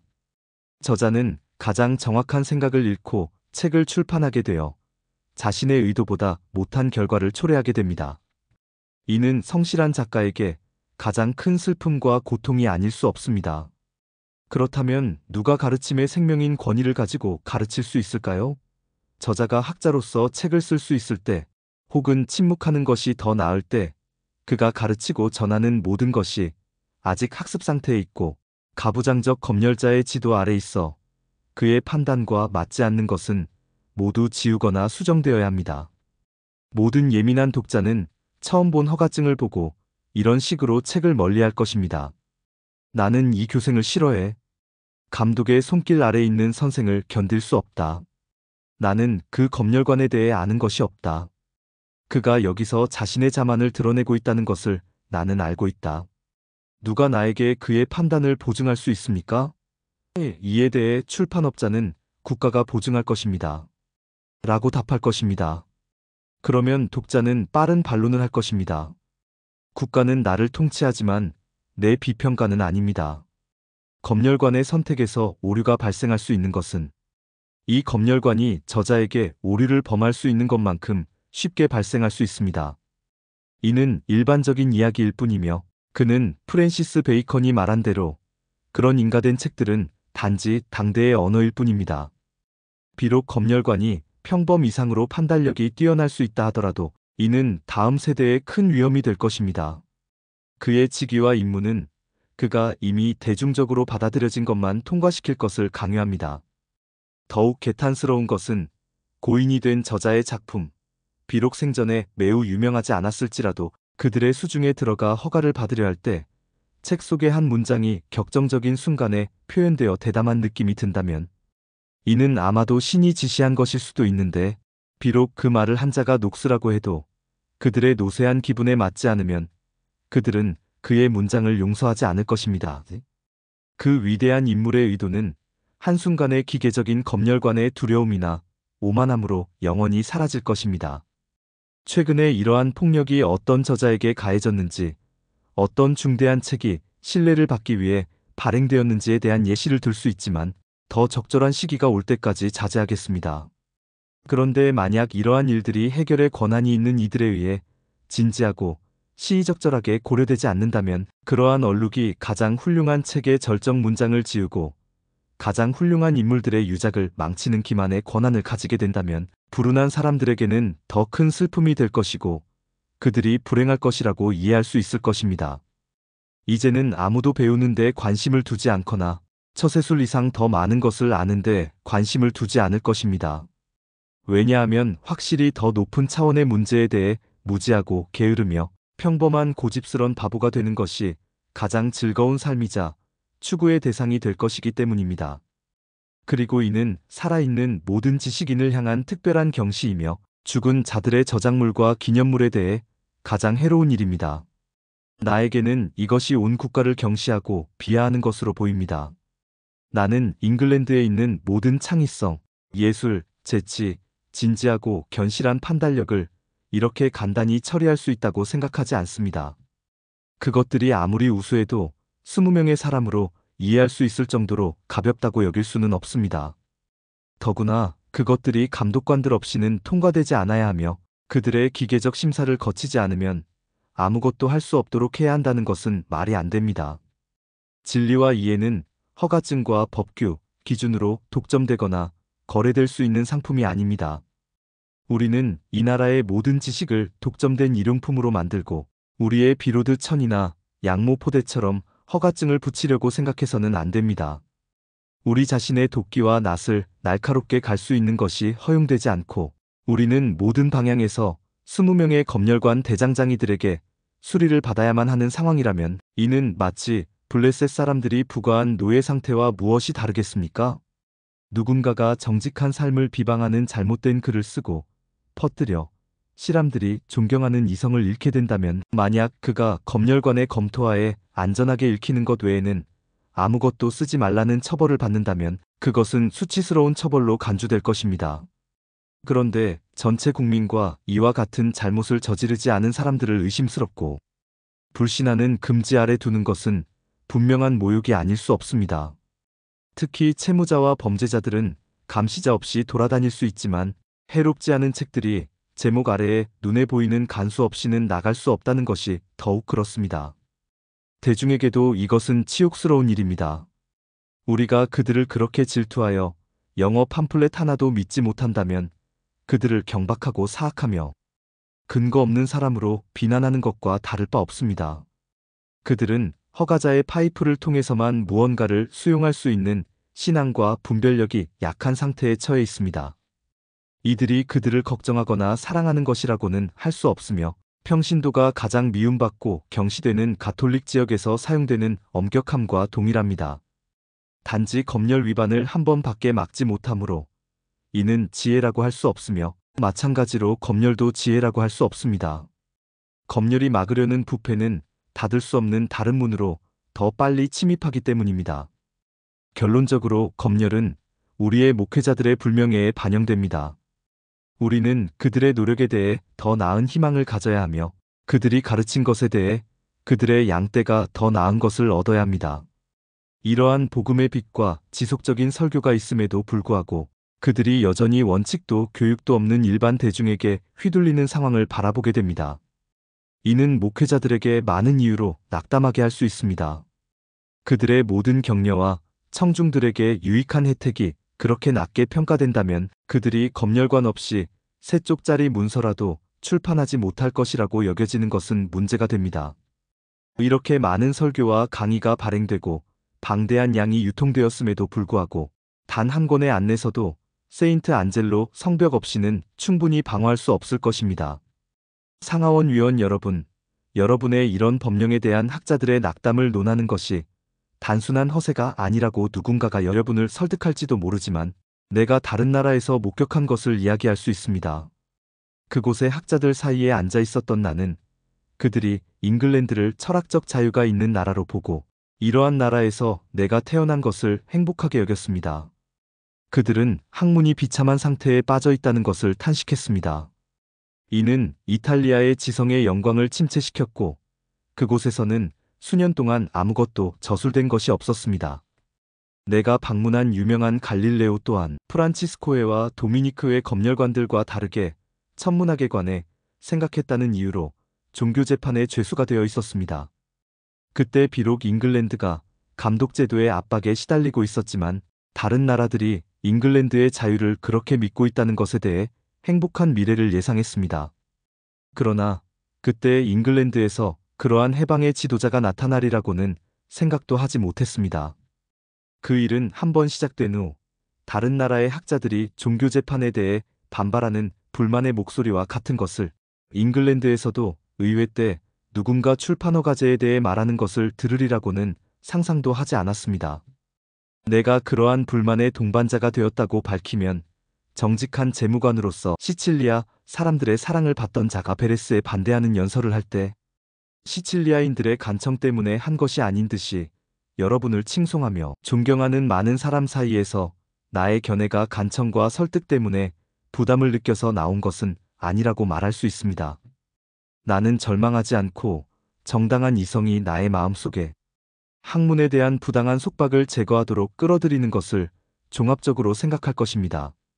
그러므로 이것은 특별한 망상을 말하는 것이 아니라 다른 사람에게 진리를 전파하고 받아들이는 보통 수준 이상으로 지성과 연구를 해온 모든 사람의 공통된 고충을 덜어주고자 말하는 것임을 이제 납득할 것입니다. 그리고 이제 저는 친구와 적을 가리지 않고 그들의 이름으로 일반적인 불만을 숨기지 않겠습니다. 만약 종교재판과 검열에 관한 것이라면 우리가 스스로에 대해 두려워하고 모든 사람에 대해 의심이 많아져서 모든 책과 넘기는 책장마다 두려워한다면 어떤 이들이 고작 설교를 제지당했다고 우리가 좋아하는 것을 읽지 못하게 한다면 이는 학문에 대한 또 다른 폭정이 될 것입니다. 이는 주교와 장로든 이름이나 본질에서 우리에게 같은 존재임을 명확히 할 것입니다. 이전에 25개의 주교구에서 전 국민에게 부여된 폐단이 이제 학문의 전체에 닥치게 될 것임은 분명합니다. 이제 작은 교구의 무지한 목회자가 갑자기 책이라는 방대한 교구를 지배하는 대주교가 되어 자신의 직무를 겸직하는 상황이 벌어질 것입니다. 최근에 모든 신입 학사 출신 성직을 비난했던 그가 가장 순박한 교구민에게 부여한 유일한 사법권을 부정했던 자가 이제는 유능한 저자와 저작물에 대한 독점적인 권한을 부여받을 것입니다. 이것은 우리가 만든 계약과 항의 선언이 아닙니다. 이것은 감독제를 진압하려는 것이 아닙니다. 이것은 단지 감독체를 잘게 잘라내려는 것입니다. 이것은 대주교의 공관을 한 종류의 지배에서 다른 종류의 지배로 방식을 바꾸는 것에 불과합니다. 이것은 단지 우리의 속죄를 대체하기 위한 오래된 교회법에 의한 술책일 뿐입니다. 이렇게 때맞춰 무어가 팜플렛에 놀라는 것은 결국 모든 비국교도의 비밀 집회를 두려워할 것이고 조금 지나면 모든 기독교 모임을 비국교도의 비밀 집회로 간주할 것입니다. 하지만 나는 정의와 관용의 원칙에 의해 다스려지는 국가나 신앙과 진정한 지식의 반석 위에 세워진 교회가 이렇게 소심할 수 없다는 것을 확신합니다. 종교가 아직 정립되지 않았고 글쓰기의 자유가 성직자들을 모방한 규율에 따라 제한되어야 한다면 이는 우리를 다시 검열관의 품속으로 다시 가두어 버릴 종교재판소에서 그들을 통해 학습해야 한다는 것입니다. 이는 모든 학식 있고 신앙심 있는 자들에게 의심과 절망의 원인이 될 수밖에 없습니다.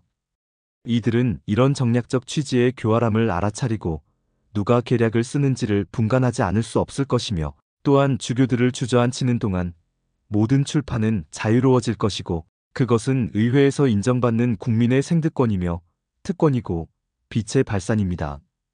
그러나 이제 주교제가 교회에서 폐지되고 사라진 상황에서 마치 우리의 개혁이 다른 이름으로 그들의 자리를 차지하기 위한 것뿐인 것처럼 감독체의 술책이 다시 움트고 있으며 진리의 항아리에는 더 이상 기름이 채워지지 않고 출판의 자유는 고위성직자위원회에 예속되어야 하며 국민의 특권은 사라집니다. 더 나쁜 것은 학문의 자유가 다시 신음하게 되고 예전의 족쇄를 다시 차게 된다는 것입니다. 모든 이 상황이 의회의 회기 동안 발생하고 있습니다. 그들 자신의 최근 주장이 성직자들에 대한 반대였음을 기억하고 있다면 이러한 자유를 방해하는 폭력이 그들이 추구하는 목적과 정반대의 결과를 낳는 경우가 많다는 것을 깨달아야 할 것입니다. 그 폭력은 이단과 분열을 억누르기보다는 그것들을 자극하고 명성을 부여합니다. 성 알반스는 지성을 처벌하면 그들의 권위가 높아진다. 그리고 금선은 진리의 확실한 불꽃으로 생각되며 그것을 밟아서 끄려는 자들의 얼굴로 타오른다라고 말했습니다. 그러므로 이 법령은 교파의 유모라는 것은 입증될 수 있겠지만 나는 그것이 어떻게 진리의 계모가 될지를 확실히 보여줄 수 있습니다. 우선 우리가 이미 알고 있는 것을 유지하지 못하게 함으로써 그렇다는 것을 보여드리겠습니다. 심사숙고하는 것을 좋아하는 사람은 잘 알 것입니다. 우리의 사지와 피부 색깔처럼 우리의 신앙과 지식은 훈련을 통해 성장한다는 것을 압니다. 진리는 성경에서 흐르는 샘물에 비유됩니다. 만약 그 진리의 물이 지속적으로 흐르지 않는다면 그것은 수능과 전통이라는 탁한 웅덩이가 됩니다. 한 개인은 진리의 이단자가 될 수 있고 만약 그가 단지 목사가 그렇게 말하기 때문에 또는 회의가 그렇게 결정한다는 이유만으로 다른 이유를 알지 못한다면 비록 그의 믿음이 진리라고 할지라도 그가 지니고 있는 진리는 그의 이단적 신앙이 됩니다. 자신의 종교에 대한 책임과 고심을 다른 이에게 기꺼이 맡기고 싶어하는 사람은 없습니다. 개신교들과 신앙 고백자들 사이에도 그걸 모르는 사람이 누가 있겠는가마는 로레토의 어느 평신도처럼 잘못된 맹목적 신앙으로 살다가 죽는 자들이 있을 것입니다. 쾌락과 소득에 빠진 부유한 사람은 모든 신비 중에서 종교가 많은 자본 거래로 얽혀 있어 너무 복잡하고 수많은 골치 아픈 계산이 들어가는 거래라는 것을 알게 됩니다. 그는 어떻게 해야 할까요? 그는 신앙심이 깊다는 소리는 듣고 싶어하고 그런 상태로 이웃들과 지내고 싶을 것입니다. 그러므로 그는 그 힘든 일을 포기하고 자신의 종교적 문제에 전반적인 관리를 맡길 수 있는 대리인을 찾기로 결심합니다. 그는 유명하고 존경받는 성직자에게 전적으로 의존하며 자신의 종교의 모든 창고와 모든 자물쇠를 그의 관리 아래 두고 사실상 그 사람의 존재가 그의 종교가 되도록 합니다. 그와의 교류를 자신의 경건함을 입증하는 충분한 증거로 여깁니다. 따라서 어떤 사람은 이제 그의 종교가 더 이상 자신 안에 있는 것이 아니라 분리된 이동수단이 되어 그의 좋은 사람이 자주 찾는 집에 가고 오는 것입니다. 그는 그를 초대하고 선물을 주고 잔치를 베풀고 그를 묵게 합니다. 그의 종교는 밤에 집으로 돌아와 기도하고 후식으로 호화롭게 저녁을 먹고 화려하게 잠자리에 드는 것입니다. 아침에 그는 인사를 받고 맘지나 어떤 향기 좋은 포도주를 마신 후 예루살렘과 베다니 사이의 푸른 무화과 밭에서 아침 식사를 즐기고 싶어 합니다. 그의 종교는 아침 8시에 나가서 자신을 친절하게 환대한 가게 주인에게 종교 없이 하루 종일 상점에서 장사를 하도록 남겨둡니다. 또 다른 유형의 사람들이 있습니다. 그들은 모든 것이 정리되고 규제되며 안정될 것이라고 들었을 때 특정 세리들의 세관을 통과하는 것 이외에 아무런 문서도 없다는 말을 듣게 되면 곧바로 여러분의 손에 자신을 맡기고 여러분이 원하는 신앙에 맞춰 자신을 표현하고 재단할 것입니다.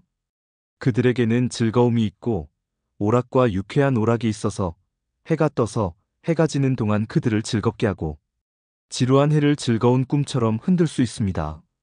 다른 사람들이 그토록 철저하게 받아들이고 그토록 융통성 없이 자신들이 납품해야 하는 식으로 처리해 온 일 때문에 그들 스스로 고통받아야 할 필요는 없을 것입니다.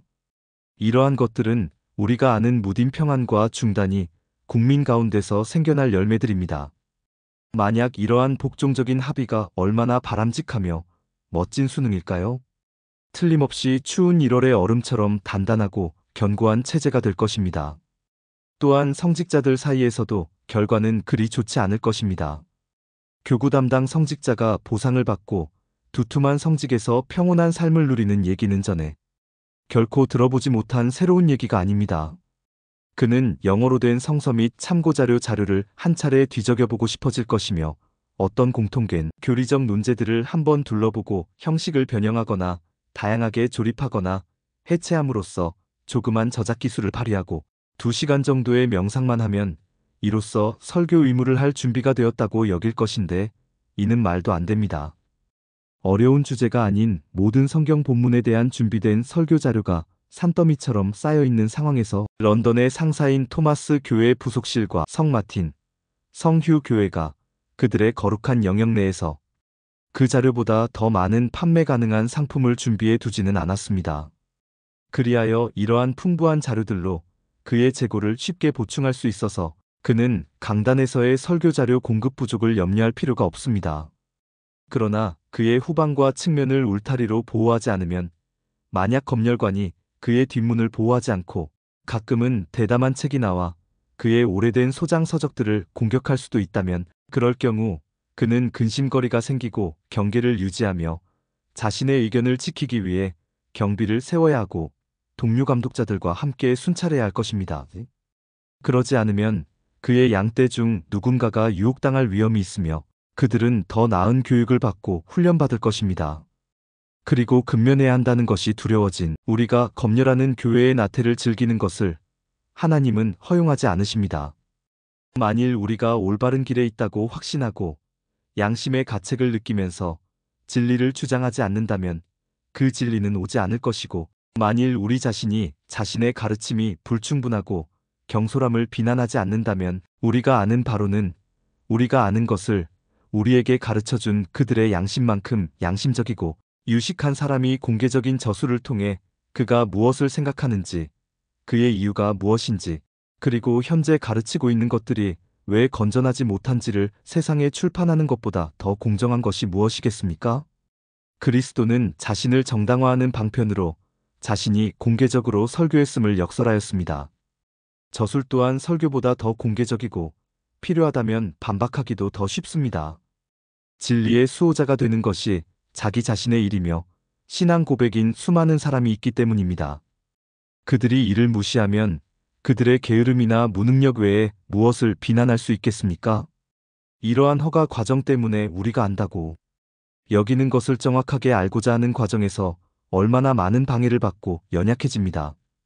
검열관들이 그들의 직무를 적절히 수행하고자 할 경우 필수적으로 하나의 의무를 소홀히 해야 한다면 그들은 세속적 일보다 그 자신에게 더 큰 상처를 받게 되고 사역에 방해가 되기 때문입니다. 이는 특별한 의무라서 그렇다는 것이 아니라 그들이 양심적으로 어떻게 결정할 것인지 그들 각자의 양심에 맡겨야 하기 때문입니다. 내가 밝히고자 하는 것에는 아직 남아있는 부분이 있으며 그것은 이러한 검열제도가 우리에게 가져다주는 믿을 수 없는 손실과 해악입니다.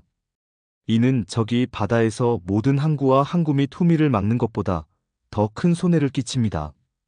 진리라는 우리의 가장 귀중한 상품의 수입을 방해하고 지연시키기 때문입니다. 이는 반기독교적 악의와 계략으로 최초로 세워지고 시행된 것으로 가능한 한 종교개혁의 빛을 끄고 거짓을 자리 잡게 하려는 것입니다. 이는 터키인이 그의 알코란을 지키기 위해 출판을 금지하는 정책과 거의 다르지 않습니다. 우리는 우리가 누리고 있는 진리의 위대한 조치를 위해 특히 교황과 그의 부속물인 성직자들 사이의 주요 쟁점들에 대해 다른 나라보다 더 크게 하늘의 감사와 서약을 드려야 한다는 것을 부정할 수 없습니다. 그러나 우리가 여기서 우리의 성막을 치고 우리가 보여줄 수 있는 최대의 개혁에 도달했다고 생각하는 사람은 진리에 여전히 미달하였을 선언하는 것입니다. 진리는 사실상 한때 그의 신성한 주님과 함께 세상에 왔고 보기에 가장 영광스러운 완전한 형체였습니다. 그러나 그가 승천하고 그의 사도들이 잠들게 된 후 곧 사악한 기만의 무리가 일어났습니다.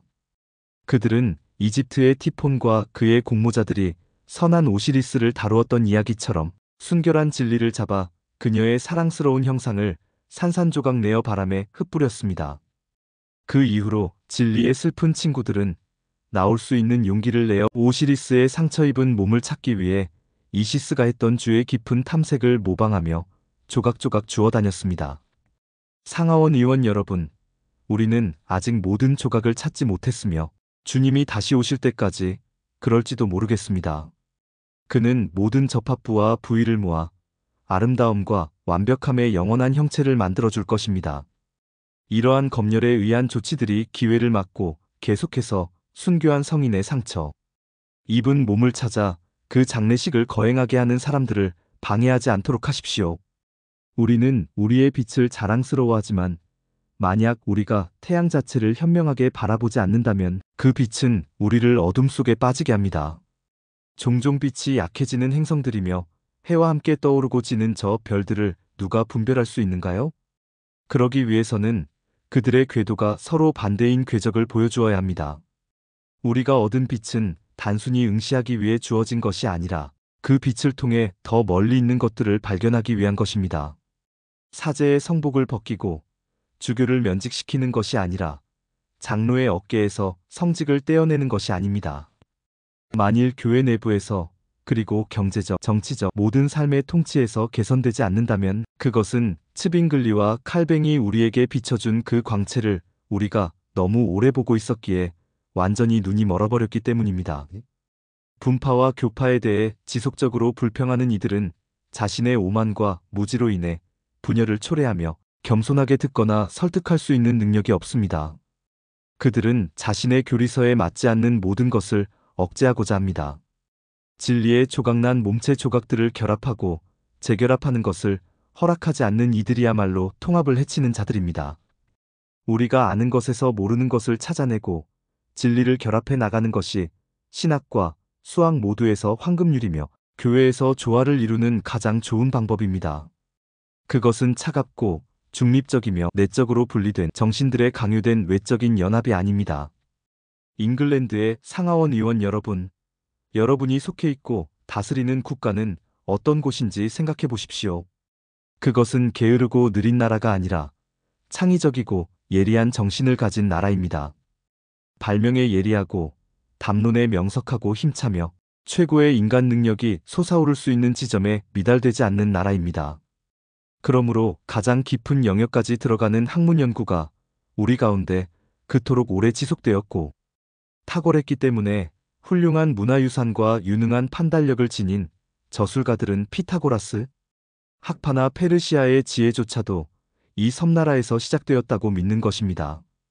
그리고 한때 카이사르를 위해 이 땅을 통치했던 현명하고 정중한 로마 정치가 율리우스 아그리콜라는 잉글랜드의 자연적 재능을 프랑스의 공들인 학문보다 더 높이 평가했습니다.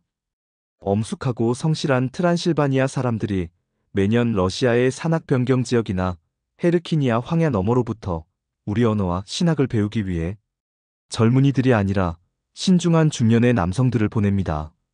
그러나 이 모든 것을 능가하는 가장 중요한 것은 하늘의 사랑과 은혜입니다. 왜 이 국가가 다른 어떤 나라보다 먼저 선택되었고 이곳에서 유럽 전역에 개혁의 첫 소식이 전파되도록 하셨을까요? 시온에서처럼 이 나라에서 모든 유럽을 향한 종교개혁의 첫 소식이 선포되었고 첫 나팔 소리가 울려 퍼졌다는 것밖에는 다른 이유가 없습니다. 만약 우리 성직자들이 위클리프의 경건하고 존경스런 정신을 억누르지 않았다면 아마도 보헤미아의 후니와 히에로니무스 그리고 루터나 칼뱅의 이름도 일찍이 알려지지 않았을 것입니다.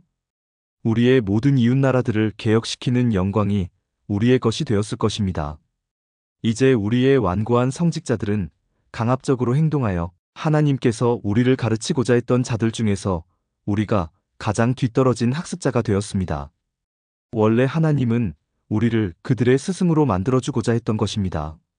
이제 다시 모든 징조가 동시에 발생함으로써 그리고 거룩하고 경건한 사람들의 일반적인 직감에 따라 그들이 매이 엄숙하게 그들의 생각을 표현하듯이 하나님께서 교회 안에서 종교개혁 자체의 개혁까지 지향하는 위대한 시기를 시작하려 하십니다. 그러면 하나님은 그의 종들에게 잉글랜드를 계시하지 않고 무엇을 할까요? 그분의 방식이 그러한 바 우리가 알아차리지 못할지라도 그분이 먼저 우리에게 오시는 것이라고 믿습니다. 이제 이 거대한 도시를 보십시오. 이 도시는 피난처이자 자유의 저택이며 그의 보호로 둘러싸여 있습니다. 무기와 정의의 도구를 만들어내기 위한 군수공장만큼이나 도래하는 종교개혁을 위해 연구하며 사색하는 펜과 지성들이 이곳에 모여 있습니다. 다른 이들은 이성과 확신의 힘에 동의하여 그만큼 빨리 책을 읽고 있으며 모든 것을 시도합니다. 진리에 대한 열망이 크고 그토록 강하고 유연한 나라에 무엇을 더 바라겠습니까? 의식 있는 국민을 만들고 선지자와 현인과 인격자의 나라를 만들고자 한다면 이처럼 비옥한 토양에서 지혜롭고 충성심 있는 일꾼들 이외에 무엇이 부족하겠습니까? 더 배울 욕망이 있는 곳에 더 많은 논의와 글쓰기, 더 많은 의견이 생기는 것은 자연스러운 일입니다. 선량한 사람들의 소견은 만들어지는 지식일 뿐입니다. 우리가 지금 겪고 있는 교파와 분파에 대한 공포 가운데 우리는 이 도시에서 하나님께서 일으킨 지식과 이해에 대한 성실하고 열렬한 갈망을 오해하고 있습니다. 혹자가 애석하게 여기는 것을 우리는 기뻐해야 하며 그들의 종교를 잘못 대리하는 이들에게서 그 종교와 신념을 그들 자신의 수중으로 다시 찾으려는 사람들 사이에서 벌어지는 이런 경건한 선봉 싸움을 오히려 칭찬해야 합니다. 도량 있는 신중함과 서로를 용서하고 배려하는 마음가짐으로 진리 탐구에 참여하고 연합할 수 있을 것입니다. 만일 우리가 교회의 전통에 얽매이지 않고 자유로운 양심과 기독교의 자유를 존중한다면 외부에서 들어온 위대한 인물이 우리의 높은 희망과 목표, 진리와 자유를 추구하는 우리의 노력을 관찰한다면 그는 로마인의 복종심과 훈련된 용기를 존중하며 이렇게 외칠 것입니다. 만일 나의 에피루스인이 이러했다면 나는 한 교회나 왕국을 행복하게 만들기 위해 시도할 수 있는 가장 위대한 계획에 대해 절망하지 않을 것입니다. 그렇지만 이들은 분파주의자로 매도되어 경고를 받는 사람들입니다. 마치 주님의 성전이 세워지는 동안 일부는 대리석을 자르고 일부는 나무를 자르고 깎고 있을 때 건축이 이루어지기 위해서는 많은 절단과 파편이 필요하다는 것을 고려하지 못하는 사람들이 있는 것과 같습니다. 모든 석재를 예술적으로 배열하여 함께 쌓을 수 있지만 세상에서는 연속성으로 결합될 수 없고 단지 인접할 수 있을 뿐입니다. 모든 건축 자재가 같은 형태일 수는 없으며 오히려 완벽함은 수많은 적절한 다양성과 차이점에서 나옵니다. 이러한 것들이 서로 극단적으로 불균형을 이루지 않으면서도 조화를 이루어 전체 구조를 돋보이게 만듭니다. 그러므로 위대한 종교개혁을 기대하는 시점에 와 있어서 우리는 더 사려 깊고 영적인 건축에서 더 지혜로운 건축가가 되어야 합니다. 이제 모세라는 위대한 선지가 하늘에서 기뻐하며 단지 우리의 70명 장로들뿐만 아니라 주님의 모든 백성이 예언자가 되는 그 기념비적이고 영광스러운 소원이 이루어지는 때가 온 것 같습니다. 그러므로 일부 남자들, 어쩌면 선한 남자들이지만 선함이 미숙한 여호수아와 같은 사람들은 그들을 질투합니다. 원수 마귀는 안절부절하고 자신의 약점 때문에 불안해하며 이들 분열과 분파가 그들을 무너뜨릴까 두려워합니다. 그들이 충분히 작은 당파와 파편으로 분리된다면 그때가 우리의 시간이다. 어리석은 자여, 그는 우리가 모두 가지를 뻗어나가더라도 하나의 굳건한 뿌리에서 자라는 것을 보지 못합니다. 그가 보지 못하는 것은 우리가 그의 어수선하고 다루기 힘든 대군의 각 모서리를 가로지르며 진리의 파편을 잘라내고 있다는 것입니다. 이러한 분파와 종파들을 염려할 필요는 없으며 결국 울른 우리의 서로 다름을 악의적으로 응원하는 자들을 비웃을 것입니다. 내가 이렇게 믿는 이유는 다음과 같이 여러 가지가 있습니다. 첫째, 한 도시가 포위되고 주변이 차단되며 항해할 수 있는 강해적이 출몰하고 공격과 침입이 자주 일어날 때 그 도시의 사람들이 가장 중요한 개혁 사항들에 대해 논의하고 이론화하고 읽고 발명하며 토론하는 것은 단순한 일이 아닙니다. 이는 경계심과 신뢰감이 지배하는 상황에서 나오는 것으로 이와 같은 적들에 대한 용기와 잘 다듬어진 경외심을 보여줍니다.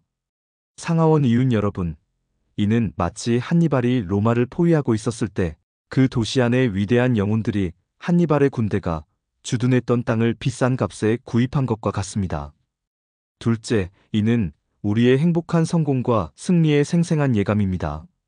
신체에 비유하자면 피가 신선하고 정신이 맑고 활기차면 이는 생명뿐만 아니라 이성과 재치가 예리하여 기분이 좋은 상태를 나타냅니다. 마찬가지로 사람들이 자신의 자유와 안전을 지키는 것 외에도 논의의 본질적이고 고상한 문제에 시간을 할애하는 모습을 보이는 것은 우리가 타락하거나 쇠퇴하지 않았음을 나타냅니다. 오히려 우리는 오래된 부패의 껍질을 벗고 진리와 번영의 길로 들어서며 이 시대의 위대하고 존경받는 존재가 될 것입니다. 저는 마음속에 강력한 국가가 잠에서 깨어나 불사의 머리카락을 흔드는 모습을 떠올립니다. 저는 그들이 하늘의 광채를 정화하고 오래된 시각을 회복하는 모습이 보입니다. 겁 많고 무리지어 사는 새들이 놀라 제잘거리는 소음 전체가 교파와 분열의 해를 알리는 전조가 될 것입니다. 그렇다면 여러분은 무엇을 할 것입니까? 이 도시에서 솟아나는 새로운 지식과 빛을 억압하시겠습니까? 여러분은 그것을 가져와 배급하는 20명의 권력자로 구성된 과두제를 세워 우리의 정신에 기근을 가져올까요? 상하원 의원 여러분, 여러분에게 그런 탄압을 조언하는 이들은 여러분 자신을 억압하라고 권고하는 것과 마찬가지입니다. 제가 그 이유를 곧 보여드리겠습니다. 이러한 자유로운 저술과 발언의 직접적인 원인을 알고자 한다면 여러분의 온건하고 자유롭고 인도적인 정부 외에 더 정확한 이유를 찾기 어렵습니다. 그것은 여러분의 용감하고 행복한 지혜가 우리에게 부여한 자유입니다. 이 자유는 위대한 지성의 요람이며 우리의 정신을 하늘의 영향을 받게 했습니다. 이 자유는 우리의 이해력을 확장하고 높였습니다. 여러분은 이제 우리를 무지하고 형식적이며 노예처럼 만들 수 없습니다. 만약 여러분이 그렇게 하려면 여러분은 먼저 그러한 존재가 되어야 합니다. 여러분이 이들처럼 억압적이고 자의적이며 폭군이 되어야 한다는 것입니다. 우리가 이제 더 넓은 마음을 가지게 되었고 더 높은 진리와 정확한 것들을 탐구하게 된 것은 여러분의 미덕이 우리에게 전파된 결과입니다.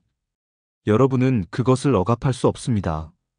그러지 않으면 아버지가 자녀를 마음대로 처분할 수 있는 잔인한 법을 강화해야 합니다. 그러면 여러분과 가장 가까이 다가가고 다른 이들을 자극하는 사람은 누구일까요? 군사활동세, 선박세 때문에 무기를 든 자가 아닙니다. 비록 정당한 면제를 옹호하는 것을 비난하지는 않지만 평화가 그 모든 것보다 더 중요합니다. 나에게는 양심에 따라 자유롭게 알고 표현하고 논쟁할 수 있는 자유가 모든 자유 중에서 가장 중요합니다. 그렇다면 관습적인 것에 새로운 것이거나 적합하지 않다는 이유로 의견을 억압하는 것이 그렇게 해롭고 불공평하다면 어떤 것이 최선의 조언인지 말하는 것은 제 일이 아닙니다. 저는 오직 여러분의 명망 높은 인물 중 한 분으로부터 배운 것을 반복할 뿐입니다. 그는 참으로 고귀하고 경건한 상원의원이었으며 만약 그가 교회와 국가를 위해 자신의 생명과 재산을 희생하지 않았다면 우리는 지금 그 주제를 위한 가치 있고 의심할 여지 없는 후원자를 잃고 슬퍼하고 있을 것입니다. 여러분은 그를 아실 것입니다. 하지만 명예를 위해 그리고 그의 명예가 영원하길 바라며 그를 언급하겠습니다. 브루크경입니다. 그는 감독제에 대해 글을 쓰고 그 과정에서 교파와 분파에 대해 다루면서 여러분에게 지지 혹은 그의 임종 직전에 마지막 말을 남겼습니다. 그 말은 여러분에게 항상 소중하고 존경받는 의미가 있을 것입니다. 그의 말은 매우 온화하고 자애로움이 가득 차 있어서 그리스도의 마지막 유언, 즉 그의 제자들에게 사랑과 평화를 남긴 그 유언 다음으로 제가 읽거나 들은 것 중에서 더 온화하고 평화로운 말을 떠올릴 수 없습니다. 그는 그곳에서 우리의 이름이 잘못 불리더라도 인내와 겸손으로 사람들을 대하여야 한다고 권장합니다. 그들은 순수하게 살기를 원하며 하나님의 법을 그들의 양심에 따라 가장 잘 이행하는 방법을 찾고 우리와 다소 다르더라도 그들을 관용해야 한다고 말합니다.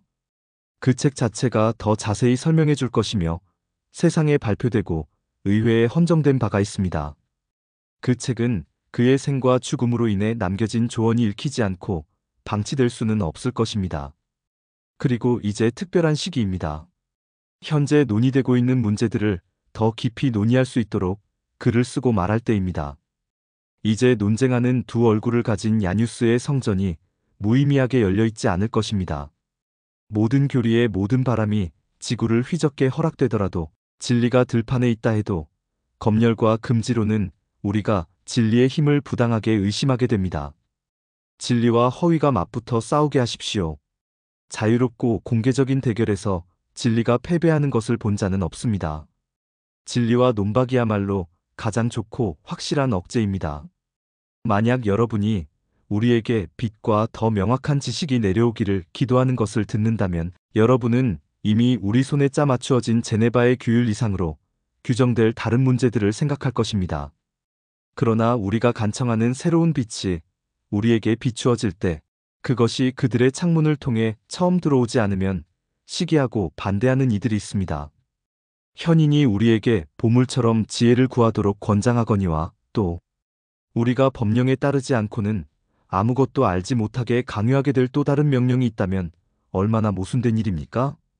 만약 어떤 사람이 지식의 깊은 광산에서 가장 힘든 일을 하고 있다면 그의 발견을 군수품으로 공급하고 전투에 배치할 이유를 끌어내며 그의 길에 있는 모든 반대 의견을 흩뿌리고 무찌르며 적을 평지로 불러내고 그가 원한다면 바람과 태양의 이점을 제공하면서 단지 논증으로 이 문제를 해결할 수 있게 한다면 그의 적들이 달아나서 잠복하거나 도전자가 지나가야 할 검열의 좁은 다리를 유지하려고 하며 비록 그것이 군사적 용기에 불과하더라도 진리의 전쟁에서는 단지 약함과 비겁함일 뿐입니다.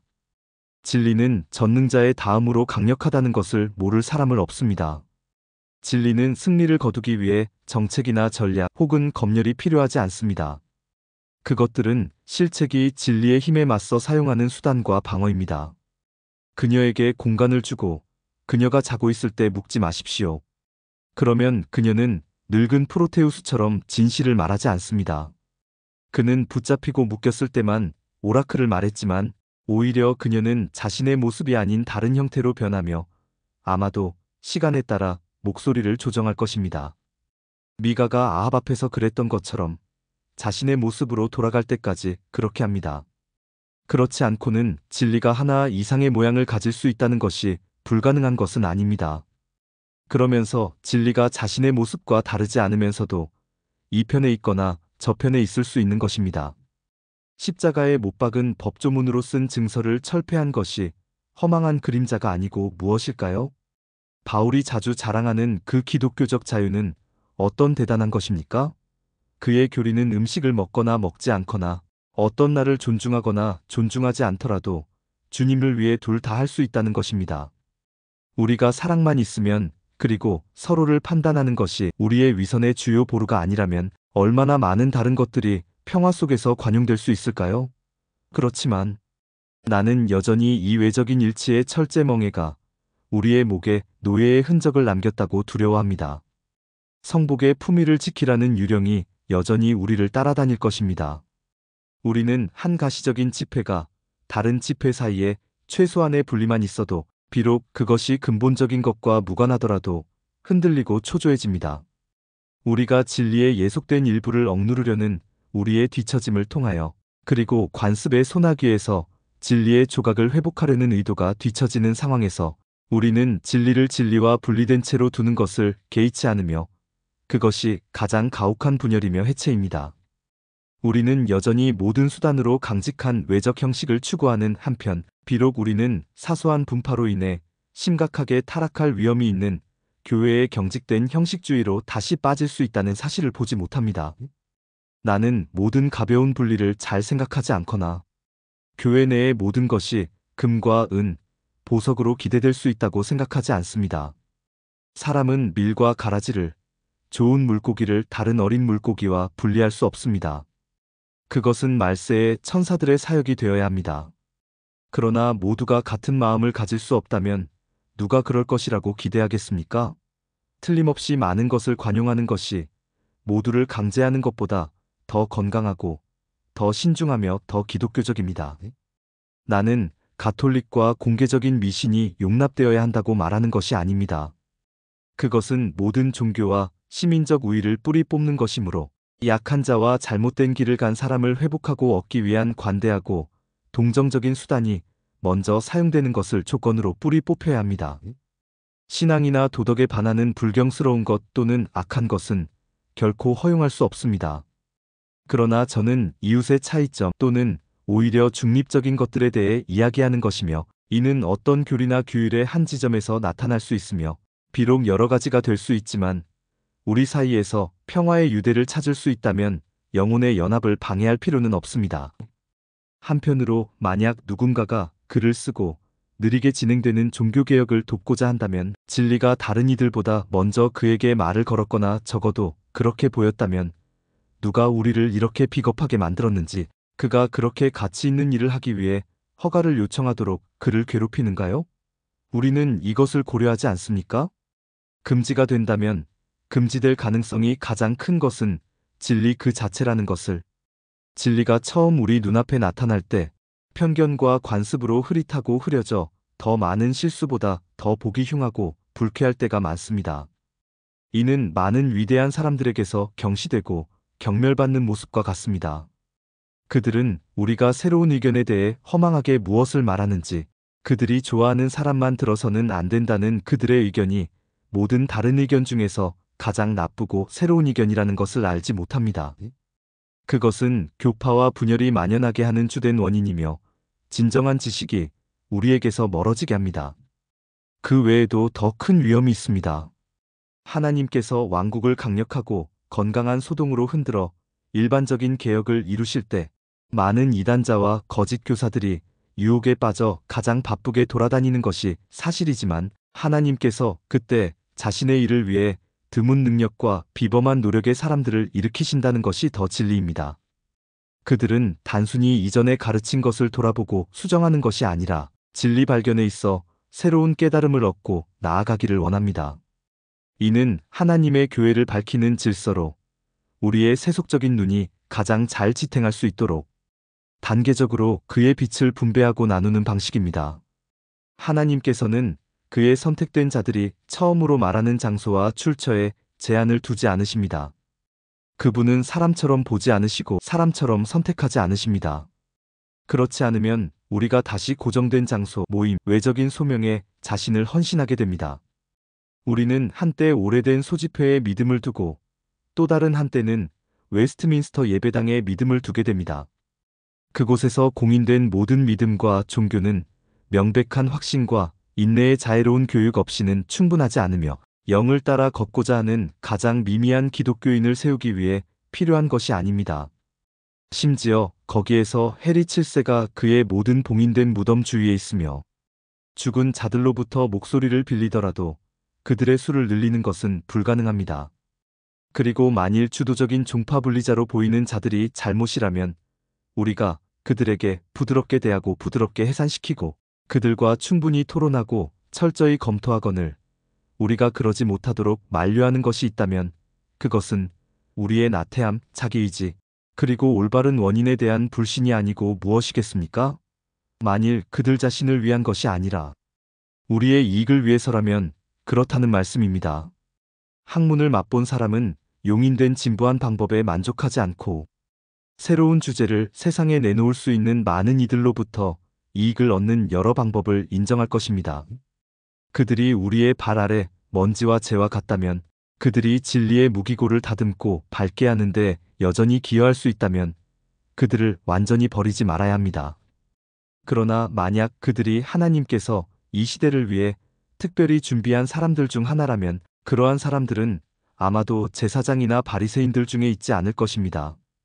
그리고 우리가 조급한 열정으로 분별 없이 그들의 입을 막으려 한다면 그들이 새로운 위험한 의견을 가지고 온다고 두려워하여 우리가 일반적으로 그들을 이해하기 전에 판단하는 것이므로 우리가 복음을 방어하려 하다가 오히려 박해자가 된다면 큰 재앙입니다. 의회가 시작된 이후 장로파나 그 외의 사람들 중에는 그들의 무허가 책을 통해 출판 허가증에 대한 경시와 함께 우리의 마음을 얼어붙게 한 삼중의 얼음을 처음으로 깨뜨리고 사람들에게 빛을 보게 했습니다. 나는 그들 중 누구도 이 굴레를 우리에게 다시 씌우려 설득하는 자가 아니기를 바랍니다. 그러나 만약 모세가 젊은 여호수아에게 준 경고도 우리 구주께서 젊은 요한에게 금지하는 자들을 막으려 했던 명령도 우리의 장로들에게 금지하는 그들의 성급한 태도가 하나님께 받아들여지지 않는다는 것을 경고하기에 충분하지 않다면 그들 스스로 교회에서 허가하는 것에 악이 얼마나 만연했는지 그리고 그들이 그것을 위반함으로써 시작한 선이 얼마나 많은지를 기억하는 것도 충분하지 않다면 그들은 우리 위에 가장 도미니크적인 부분의 종교 재판을 설득하려 할 것이고 이미 그들을 억압하는데 활동적으로 나서고 있을 것입니다. 그들의 조건의 변화가 교훈의 경험보다 더 그들을 부풀게 했습니다. 그리고 출판 규제에 관해서 어떤 이도 여러분이 앞서 공포한 그 명령, 즉 출판자의 이름이나 최소한 저자의 이름이 등록되지 않은 책은 출판하지 말라는 조언보다 더 훌륭한 조언을 할 수 있다고 생각하지 마십시오. 그렇지 않게 출판된 책이 악의적이고 비방적이라고 발견될 경우 이 책들을 불태우는 것이 가장 시의적절하고 효과적인 예방책이 될 것입니다. 스페인의 공식적인 사전 검열제는 제가 말한 바가 있다면 결국 가장 허가받지 않은 책이 될 것이며 그 당시 그 법원이 그녀의 다른 신성한 작업을 수행하던 바로 그 시기에 발의된 나머지 법령의 직접적인 이미지로 여겨집니다. 이로 인해 여러분은 그것을 설계하는데 어떤 종류의 정치적 신중함, 어떤 사람들에 대한 사랑, 어떤 종교나 예절에 대한 배려가 있었는지를 추측할 수 있습니다. 비록 그것이 책들이 선행 행동을 하도록 제한하고자 했다는 독특한 위선으로 가장하고 있었지만 말입니다. 이전에 잘 구성된 여러분의 명령에 어떻게 우세해졌는지 그들 중에 몇몇이 가장 잘 알고 있는 전문가의 견해에 따르면 오래된 특허 소유자들과 독점적 서적 판매업자들의 속임수가 있었던 것으로 의심됩니다. 그들은 자신의 회사의 가난한 자들이 기만당하지 않도록 하고 각자의 저작권을 정당하게 유지하겠다는 핑계를 대며 하나님께서 금지하실 것을 비난하는 것에 대해 여러 가지 개성 있는 책들을 하원에 제공했으며 그것은 실제로 단지 개성에 불과하고 이웃에 대한 우월성을 행사하는 것 외에는 아무런 목적도 없었습니다. 또 다른 목적은 이들 중 일부가 이 명령을 청원함으로써 의도한 것으로 여겨지며 그들의 손에 권력을 쥐고 악의적인 책들이 더 쉽게 유통될 수 있도록 했다는 것입니다. 사건이 이를 보여줍니다. 그러나 이러한 상업적 궤변과 반대 논증에 대해서는 제가 잘 알지 못합니다.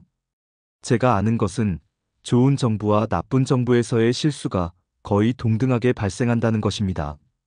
왜냐하면 어떤 관료도 잘못된 정보를 받을 수 있으며 출판의 자유가 소수의 권력으로 축소될 경우 훨씬 더 그럴 가능성이 크기 때문입니다.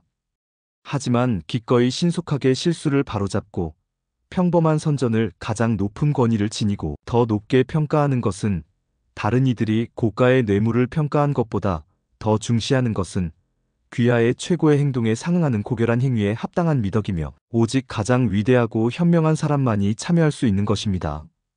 끝. 감사합니다. 좋아요, 구독, 댓글 부탁드려요.